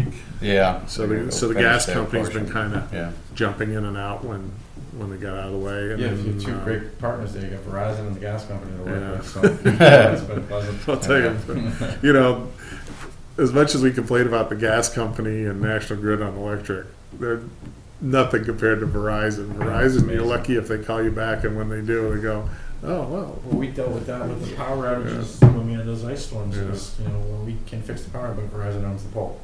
So Mm-hmm. you wait. The sewer line under the swamp, is that Sprint for, Wright Road, the connection to Sandy? Oh, the water main. Water main, I'm sorry. Yes, yeah. Yeah, we're just getting ready to submit that to the conservation for our notice of intent. Anybody else? All right, thank you. All right, great. Thanks, guys. Appreciate it. Get some sleep, Dan, will you? Try.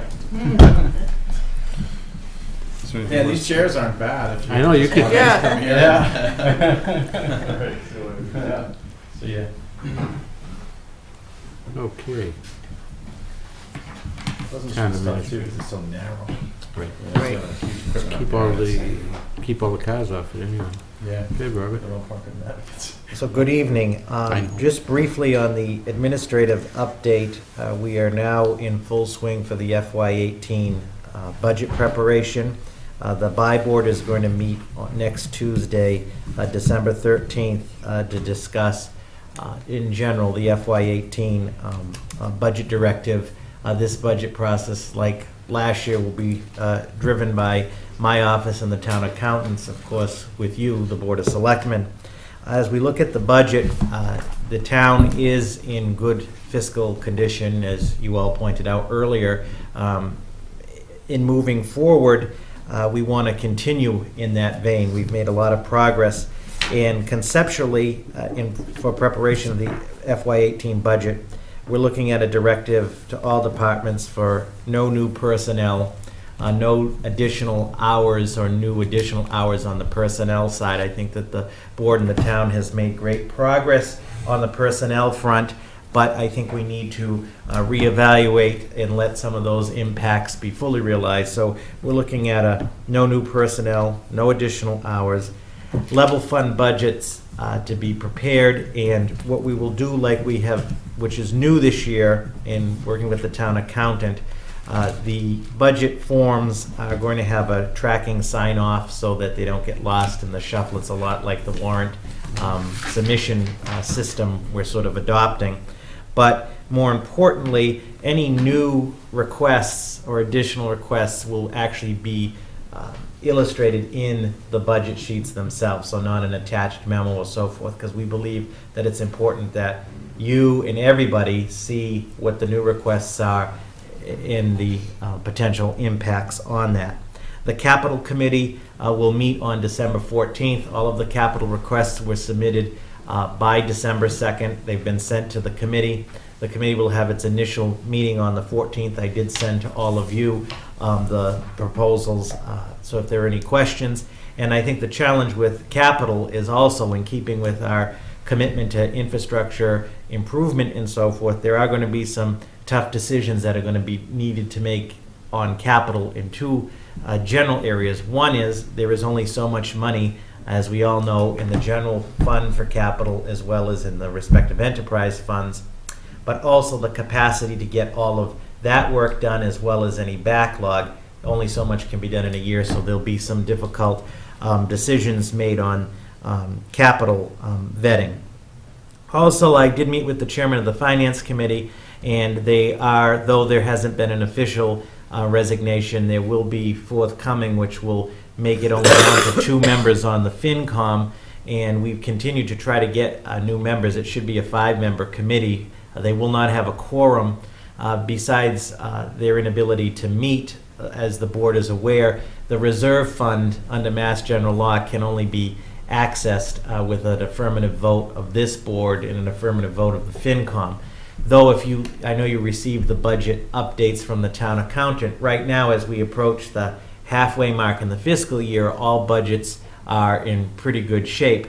However, as this board knows, inevitably as we get towards the end of the fiscal year, there's going to be a need to access that fund. Without a quorum of the FinCom, can't access the RFT, and the only other alternative would be an active town meeting, whether it would be during the regular town meeting cycle or if there was a situation that there needed to be a special town meeting. We're not at that point yet, but we would appreciate if you know of anybody in town. We've tried. I know we continue to try, and the need is real, so there's up to potentially 3 seats on that.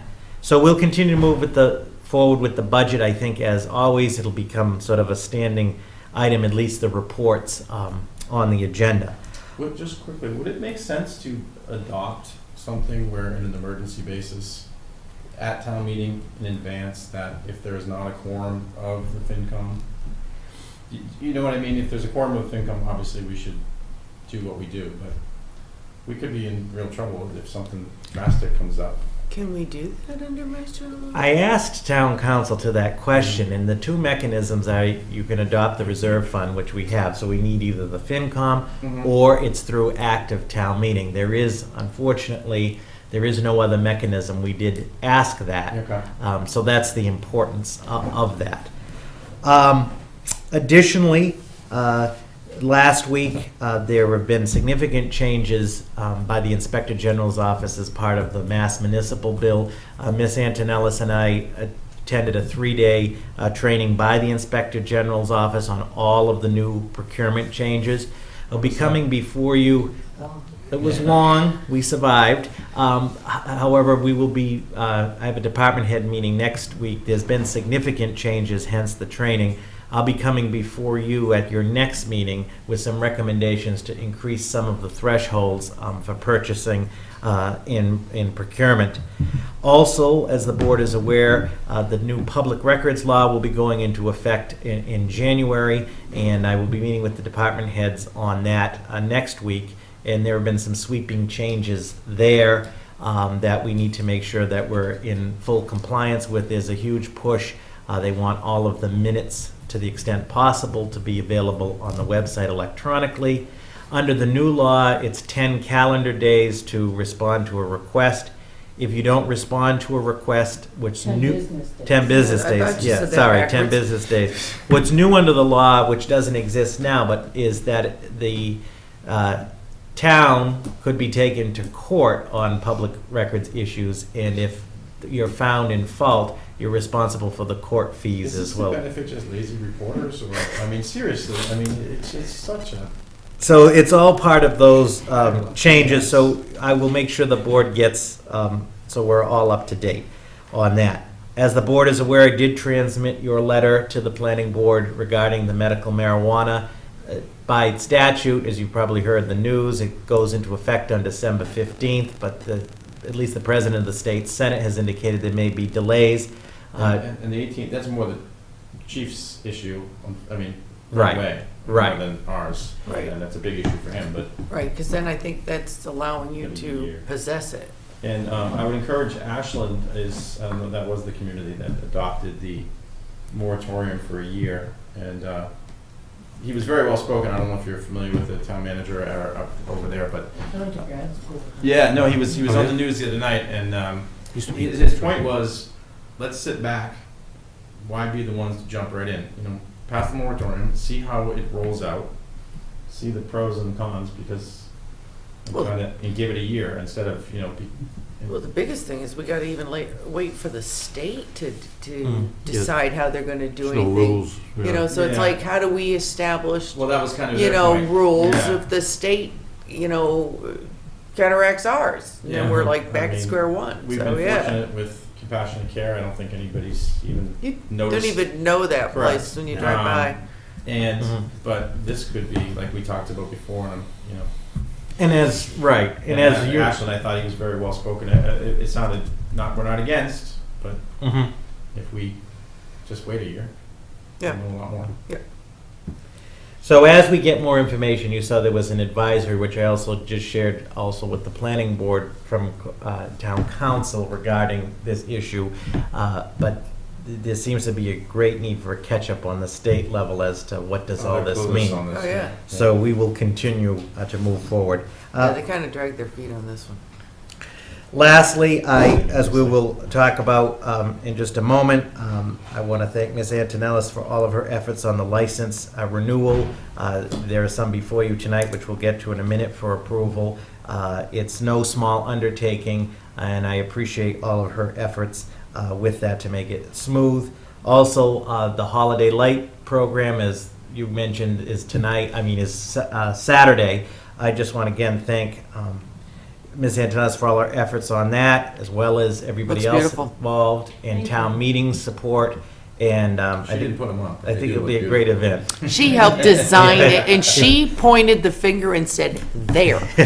So we keep it Did an going. amazing job. So- you know how That is critical the I- most it looks important awesome. job. So I think we're in good shape there. So unless there's any questions from an administrative point of view, we'll move to the action items. The first on appointments, I believe the individual is actually here through the chair, is a recommendation for an appointment to the Memorial Garden Committee for an unexpired one-year term of Mr. Steve Slarsky of Ayer, term to expire June 30th of 2017. Keep trying to look at him, and you keep getting Oh, old. sorry. He's being stealth. Yeah. Jim's hair is Do you have anything to say, Mr. Slasky? Mr. Chairman, I look forward to serving if appointed. You love serving, don't you? What's that? You love serving, don't you? I've done a little bit of Yeah, I know. FinCom's available if you're. Yeah, you did. Yeah, we have an opening. We can put you in right now. You got that, Janice? All right. I recommend that the Board of Selectmen appoint Mr. Steve Slarsky of Ayer to the Memorial Garden Committee for the unexpired one-year term to expire on June 30th, 2017. Second. Moved and seconded. Any discussion? All in favor? Aye. Aye. Congratulations. Thank you very much. The next appointment is of Mr. Christopher Maloney of Ayer to an unexpired three-year term to the Cultural Council to expire June 30th of 2018. Okay. All right. I recommend that the board appoint Mr. Christopher Maloney of Ayer to the Ayer Cultural Council to an unexpired three-year term to expire on June 30th, 2018. Second. Moved and seconded. Any discussion? All in favor? Aye. Aye. And then in appointments, Mr. Stephen Quinn of Ayer to an unexpired three-year term to the Cultural Council to expire June 30th of 2018. I make a motion that the Board of Selectmen appoint Mr. Stephen Quinn of Ayer to the Ayer Cultural Council to an unexpired three-year term to expire on June 30th, 2018. Second. Moved and seconded. Any discussion? All in favor? Aye. Thank you. The next item, This license thing looks great. as part of the We mass... haven't got there yet. As part of the municipal modernization bill, which is now in effect, to streamline, and the whole intent is to streamline the operations of local government. What I've put forth, it's up to you to decide, is under the Municipal Modernization Act, the Board of Selectmen can appoint one of your members to approve all payroll and AP warrants. Can it be a future member or a present member? It has to be a present member. Now, here's just in full disclosure, it has to be appointed by you. That appointment does not absolve the other two from all of your legal responsibilities in terms of the warrants and so forth. You still, as a body, are the gatekeeper. Third is if you decide to pick that individual, we're required under the statute that every meeting, it'd be a standing item on the agenda, it has to be a standing item on the agenda with a report that has a report of all warrants approved. It's required under the statute. So the plus side is only one member, if you decide whoever that's appointed, has to sign the warrants. And then at each meeting, and I mean this could take, in the packet we would prepare it, for example, it would say whoever Selectman X, the date, and what warrants were approved. It's a report of it. But I'm recommending it, respectfully, it's up to you to decide who that person is. The board can also change that person at some point through appointment. If the person's on vacation, it would just revert back to Yeah. the two of us, To or you. the two of us coming in. Right. No. Yeah. Chairman, vice chairman. Yeah, no, I show Yeah. up here at midnight on those. Yes, in the event Janice's that... on vacation, we need a signature. Right, so in the event that the designated individual was unavailable or couldn't or so forth, then we would need a signature from the other two. The other two? Yes. I can't pick an alternate. I nominate Chairman Luca for the designation of In perpetuity? in signing the warrant on behalf of the board. Seconded. For the term to expire? No When you retire from expiration. the post office. You're it. Yeah. As long as you're a selectman, you're it. Yeah, I mean, it's, Yeah. All in favor? Aye. Okay. You didn't have to yell. As the government Want to make sure you're modernizes. heard. Okay. So you will see a standing item that will have that report. And Is it, when you give the report, is it gonna be a 5-minute report of you saying that the report? he's got to... Oh, he's gotta give the, you've gotta read the report. Yeah. Oh, It's just an agenda item, Yeah, right? right. Okay, cool. it's just in the more packet. paperwork You for could them, that's put all. right in the front, like with the housekeeping stuff. yeah. All right. So the next is, as I mentioned, through the chair, yield to Ms. Antonella. So the 2017 license renewals, at least part one. It's all. Oh, it's all of them. Yeah. So unlike some years where we've done New Year's part Eve. one and part two, she's got everything. So it's in your packet. So they're done? I don't need names, but do we have any issues with anybody? There's definitely, so the fire department is gonna bring me the inspections tomorrow. So what we did last year, and I'm recommending again this year, is approve them all pursuant, to them meeting all their requirements. So for the class 1s and 2 motor vehicle, they need proof of surety bond, which I already have because they're all in good standing now. In the past couple of years, we've got that in order. And they don't expire unless we get notified. And then the ABCC for on-premise, if you're drinking alcohol on-premise, you need proof of liquor liability, a form that goes to the state, and a fire inspection by... So all motions need to have all requirements satisfied before Yeah. licenses. And we've also run the list with Susan, the treasurer, tax collector, and Department of Public Works for water and sewer bills. So on my big spreadsheet, I have notes that there's a red folder for not release and green for release. So we And can she's go from there. very tough. So to answer your question, anybody that isn't in compliance by by December 31st, Oh, it this goes is in the vault. It's seriously fantastic. I remember, was it Wendy's or something that was held up? It was like New Year's Yeah. Eve when we rented. Yeah, something like that. McDonald's or Yeah, something. like a ridiculously low Right. tax bill or something like Pretty that. proactive, one is in, but then you had a $40 charge on DPW, so I just called and said, I can't give it to you until that's cleared up. Yeah. So, Well, that's a good way to get people to. Do you need individual motions for each class, No, or can we I- do one motion based on the information as presented in a public Yeah, records packet? Like Gary said, I think just Okay, Yeah. approve all licenses based on all right. requirements of. So is that your motion, or you? New cut? They didn't renew last year, so they wouldn't be on here this year. Because the estate, were they listed? Yeah, they're there. Oh, I'm sorry, that was a mistake by me. That's Okay. not, they actually didn't renew. Right. No, they, Oh, there it is. yeah, They didn't renew. they didn't last year, that's right. So, yeah, this was just my last year's spreadsheet, so you can take that off. Just an oversight, yeah. Yeah, just Um, notice it. So, She gets engaged, she gets all giddy. Go ahead. I make a motion to conditionally approve all license renewals as presented, contingent on the individual satisfying all requirements from all town departments. Seconded. And can we just post these somewhere? I think we did that last year too. The list? Oh, yeah, we'll put it in the minutes and it's in the packet. and just- stuff. Yeah. Anybody has any questions of who was on there or anything? Yep. just- Yeah, Trailer home sales, isn't that still active? I haven't heard from him. Isn't that down next to your? Yeah, I don't think they are.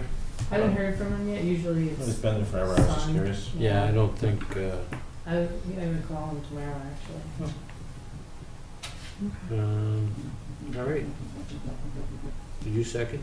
I did. Okay. Yeah, waiting for you to call the vote. And I was just looking at them, New England flatbread. So that one, actually, we have to, it's still active, the license. Yeah. So they're in the new owners, they will be submitting paperwork. They said they were in today, within the next couple of weeks to transfer it Okay, to the owner, because it's the same address. okay. So it would still have to come before this board for. Transfer. Yeah, for transfer, but I expect within the next couple of weeks, I should be getting that paperwork. Okay, Mhm. all right. All in favor? Aye.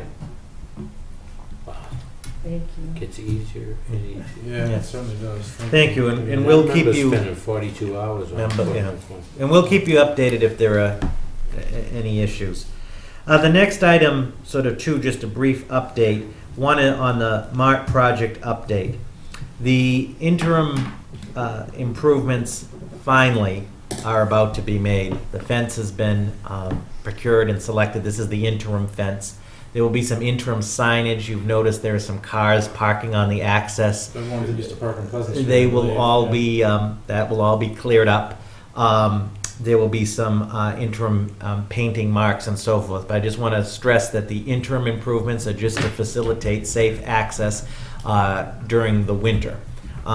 May I quickly, are we gonna delineate, like, so we're gonna delineate where, is it gonna cut off access from the other parcel? So in the interim right now, the interim fence will still leave, as opposed to fencing the entire thing off, which was the original plan. Yeah. The interim fence will still leave a space in front of the Advocates Building. That's just to facilitate for the winter. Yep. But in the end, it will be clearly Okay, no, I was- delineated. Yep. Yeah. All right. And we'll send you obviously an update and a schematic on that. But those interim measures are underway.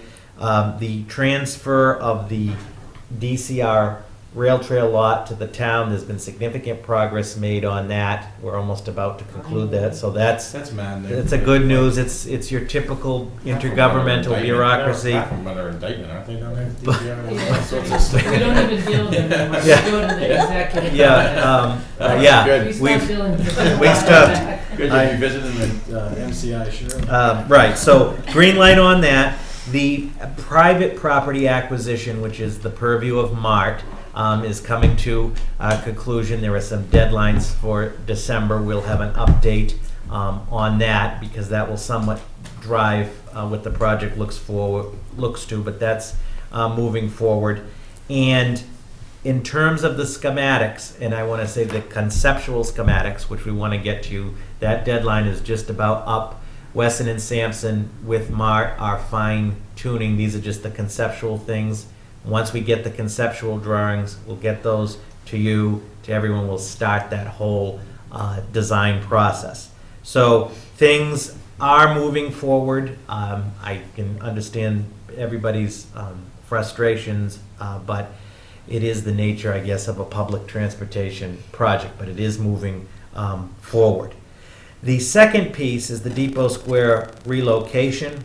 As the board is aware, because we're a municipality, we're required under state law to do relocation through the Bureau of Relocation Services, which requires the town to have a professional relocation expert. Say it, but just let's create. Furthermore, we had to procure that under Chapter 30B, so we couldn't just hire somebody. So myself, Ms. Antonellis, Mr. Manoyanen interviewed, did the whole procurement. The good news is we selected Mr. Mike McParland of Oxalium Services. He's actually an international expert on it. The good news is that we budgeted $20,000 in the town council budget. If you remember, for the relocation, his proposal was at $15,000. That process has begun. There's a statutory up to 4-month requirement for the relocation as a maximum. Mr. McParland would, if the board would like, I talked to him, would be happy to meet with the board as he begins his work, because he's going to come back to us with the actual budget for the actual relocation. That's going to raise a question, because the relocation is going to happen before the FY18 budget. We didn't budget because we didn't know. We didn't budget the actual move, but we're not there yet. But I think we need to be thinking, I already am talking to the town accountant as to what is going to be that much. Well, we don't know that yet, but he said he'd be happy to meet with the board to explain the whole process. And so we've just begun that. I sent to you, I continue to send you all the correspondence pertaining to that. And the official notices will go out tomorrow. Tomorrow. That starts the one. Starts the clock. Yeah. Starts the clock, Okay. right. Okay. And that's the statutory maximum is 4 months. That does, So you run about a month short from town meeting. Right. right. And so that process, The sooner the better. that process is underway, and as I said, once they are relocated, then Mart will proceed with the demolition of the. So they're gonna tee that up, so, I mean, obviously, because I don't want them coming back saying, well, the building Yes. was occupied, so now it's April and they're Yes. looking into getting the building, like, that's gonna be. Because they're starting design, so Yeah. Yeah, okay. So, Good. but it's a fair You know what I'm question. saying, though, like, Yes. it's not gonna be, well, we hadn't planned on it because it's been occupied. Mhm. I want, like, the wrecking ball to be coming down as soon as the light switch gets turned off the last time. But they do, the design, we met with Mark, again, this week, we meet with them like every week now, but there's so many moving parts Oh, with sure. the property acquisition, so they don't wanna really fully design that side of the street till they know what they're gonna get. And then with that, now, because you guys took the vote at the last meeting, they're confident in the design on Depot Square that there's no building in the middle of the access, so that Mhm. helps Weston and Sampson Sure. conceptualize Mhm. everything, which is good. Right. And again, the town, the board, drives that whole bus. So when I say the first conceptual schematics, I don't want anybody to get, and I know you won't, but I'm just full You probably disclosure. explained to them that we're. Yeah, and that's subject to revision. So that's where we are on that, but perhaps at a future meeting, maybe after the holidays, briefly, Mr. McParland would be happy to come out, and I think when we get an idea as to what the budget's gonna be. And yeah, I don't wanna give anybody sticker shock, but I'm cognizant of the fact that it's not in the budget. So that is where we are on those, and that would conclude my report unless there's any other questions. Has MBTA asked for any input on access or design or their 2 cents regarding getting to the platform, or have that ship set with their interest? No, I will say 3 things to that. One is that the MBTA in their planning funding has planning funding for the platform design, not meaning to build a project, but to look at it. Yeah. 2 is we have communicated with them, actually 3 other things. Second is that we would expect them to clean up the junkyard that exists at the Yeah, I platform. know Alan's been on that. Alan's That's been great. on that. And the tracks over here, where you Yep. talked about with the trees. 2, they and Pan Am, and you can imagine what this is like in the legal division, is pursuing the Pocket Park. And It's yours, it's yours. and fourth, Size of the the table. fourth thing is, when I last saw Mr. Boyle maybe 3 months ago, he understands, the MBTA understands, based on the commitment the town's making, that there needs to be some, not at the scale of the full platform to be clear, but there needs to be some improvement to the platform. Just minor safety Some, yeah, stuff, some, yeah. yes. So Almost fixed and- we will continue to work with Yeah, them. it's an easy platform to, Mhm. Yeah. Yeah. they stated themselves. Yeah, no, I would, Carly and Robert were right there, and we Mhm. asked him, and he said, no, this is one of the, so that's where our legislatures need to really start pounding that and through to. And finally, Is he out of just, jail? yeah, finally tied into that, as the board will see, per the board, in the FY18 capital request is the fence out here. And what goes in with the fence is just the material. MBTA is not only the labor for the fence, but they're also the labor to move all that junk. You saw the pictures last time, not to belabor the point, but our goal for the spring, Alan's goal, assuming subject to approval, is to have that all really cleaned up. Yeah. Which I know you've been, everybody's been talking Yeah, about. take a walk back there, it's just, Yeah. it's just Yeah, it's amazing. Yeah. But, So that's where we're at. And as the board is aware, that's in light of a whole bunch of other things, so. do we meet again before Christmas? Yeah. Yes, the 21st? 20th. 20th. And Thursday, obviously. Yeah, I'm looking Right. This Thursday. Is that 7:30? Yes. Yeah. Oh, we're meeting, our meeting starts at 7:30? The On executive Thursday, session. on Thursday. Thursday Yeah, is that's 7:30. 7:30, Oh, okay. and then at 8. Got it, okay. Can you Yeah. make it? Oh, yeah, I'll be here. Don't worry. And the 20th is, yeah, okay. Yeah. Yeah. Anything else? I was just gonna bring up. No, that's the end of my Vitasoy. report. Yeah. It's something to explore. It's not Vitasoy. It's in the soy, I'm sorry, I say Vitasoy just because people kind of, I spoke with Bridget through email. She invited me to the site visit. I couldn't make it down there. And we had kind of bounced off the idea of whether we could implement some type of penalties, fines, shutdown, if this continued. And I know she was interested in maybe exploring that, obviously. But, I mean, that was 3 weeks of, and I think you all received calls. I received Oh, calls I have from the entire board of selectmen. coworkers who live in Littleton. that Well, were- that's what I got. I started getting it, I mean, my wife was on, Friends They with wanted to Littleton, build they a were- wall, they wanted Oh. us to pay for it, I told them no. But it was, yeah, they were going crazy over there, and they, called the Board of Selectmen, and she said, well, we're dealing with it, so trust me, the Board of Selectmen's aware. I know Keith Bergman reached out to you, but that was 3 weeks of hell, where they didn't acknowledge it for 2 weeks. And I like Neil down there, who's the facilities manager. Yes, and a he's stand-up also on guy. our I mean, water and door to sewer door, committee. Yep. I respect that a lot, but if any one of us was doing, if you had a leaky sewer pipe over at the post office, for 3 weeks. I've been through it. But you know what I'm saying, Yeah. it's a nuisance. Yeah. The smell is just, Yeah. is awful. There's gotta be some way to either find them or, Excuse me, my throat went dry. I'm sorry, but I would think that, wouldn't our nuisance bylaw cover this? well, that was kind of what I brought up too, and then Bridget said, kind of asked me about like the nuisance bylaw too, and I think it's something we need to sit down with the Board of Health, maybe, after the holidays, and even with the soil, and say, Yeah, because I would think that we could definitely get them a fine, as far as shutting down, I think that would have to be the Board of Health. yeah, I know, I just think that if you continue to profit from your product. Well, I agree, that this is. And I don't know if you guys have made it out there this time, and it's been worse, but My it carers was, have told me. it was, Yeah. and I didn't get it as much, but I mean, it was 3 weeks, and it was 2 weeks before anybody really, because everybody kind of gave them the benefit of the doubt, because they had been so good, because they said there was gonna be hiccups, and we understand that, a day or two. but- Yeah, I think through the chair on that issue, I mean, first of all, I think we could all agree that the Board of Health was very proactive and Yes. did everything that it could that with respect to that. Also, Nasoyer, I think that Mr. Middleton was very responsive.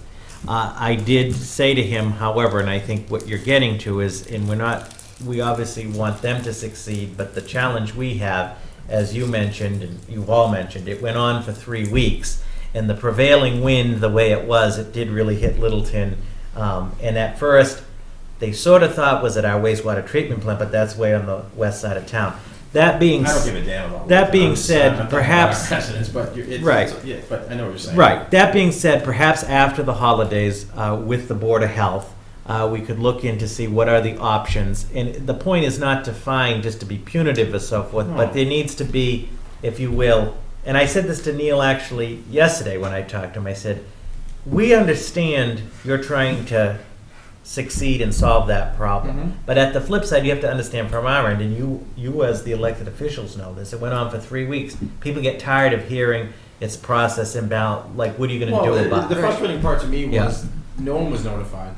And you know how a lot of things go. You assume the neighbor called, it happens. Yes, they probably called down there. I know a lot of people that were very, adamant in the past said, we're going to give them a little bit of a break because something happened, it'll go away. And then when, people went down there, I think I sent the picture out of the stuff just steaming out of the building.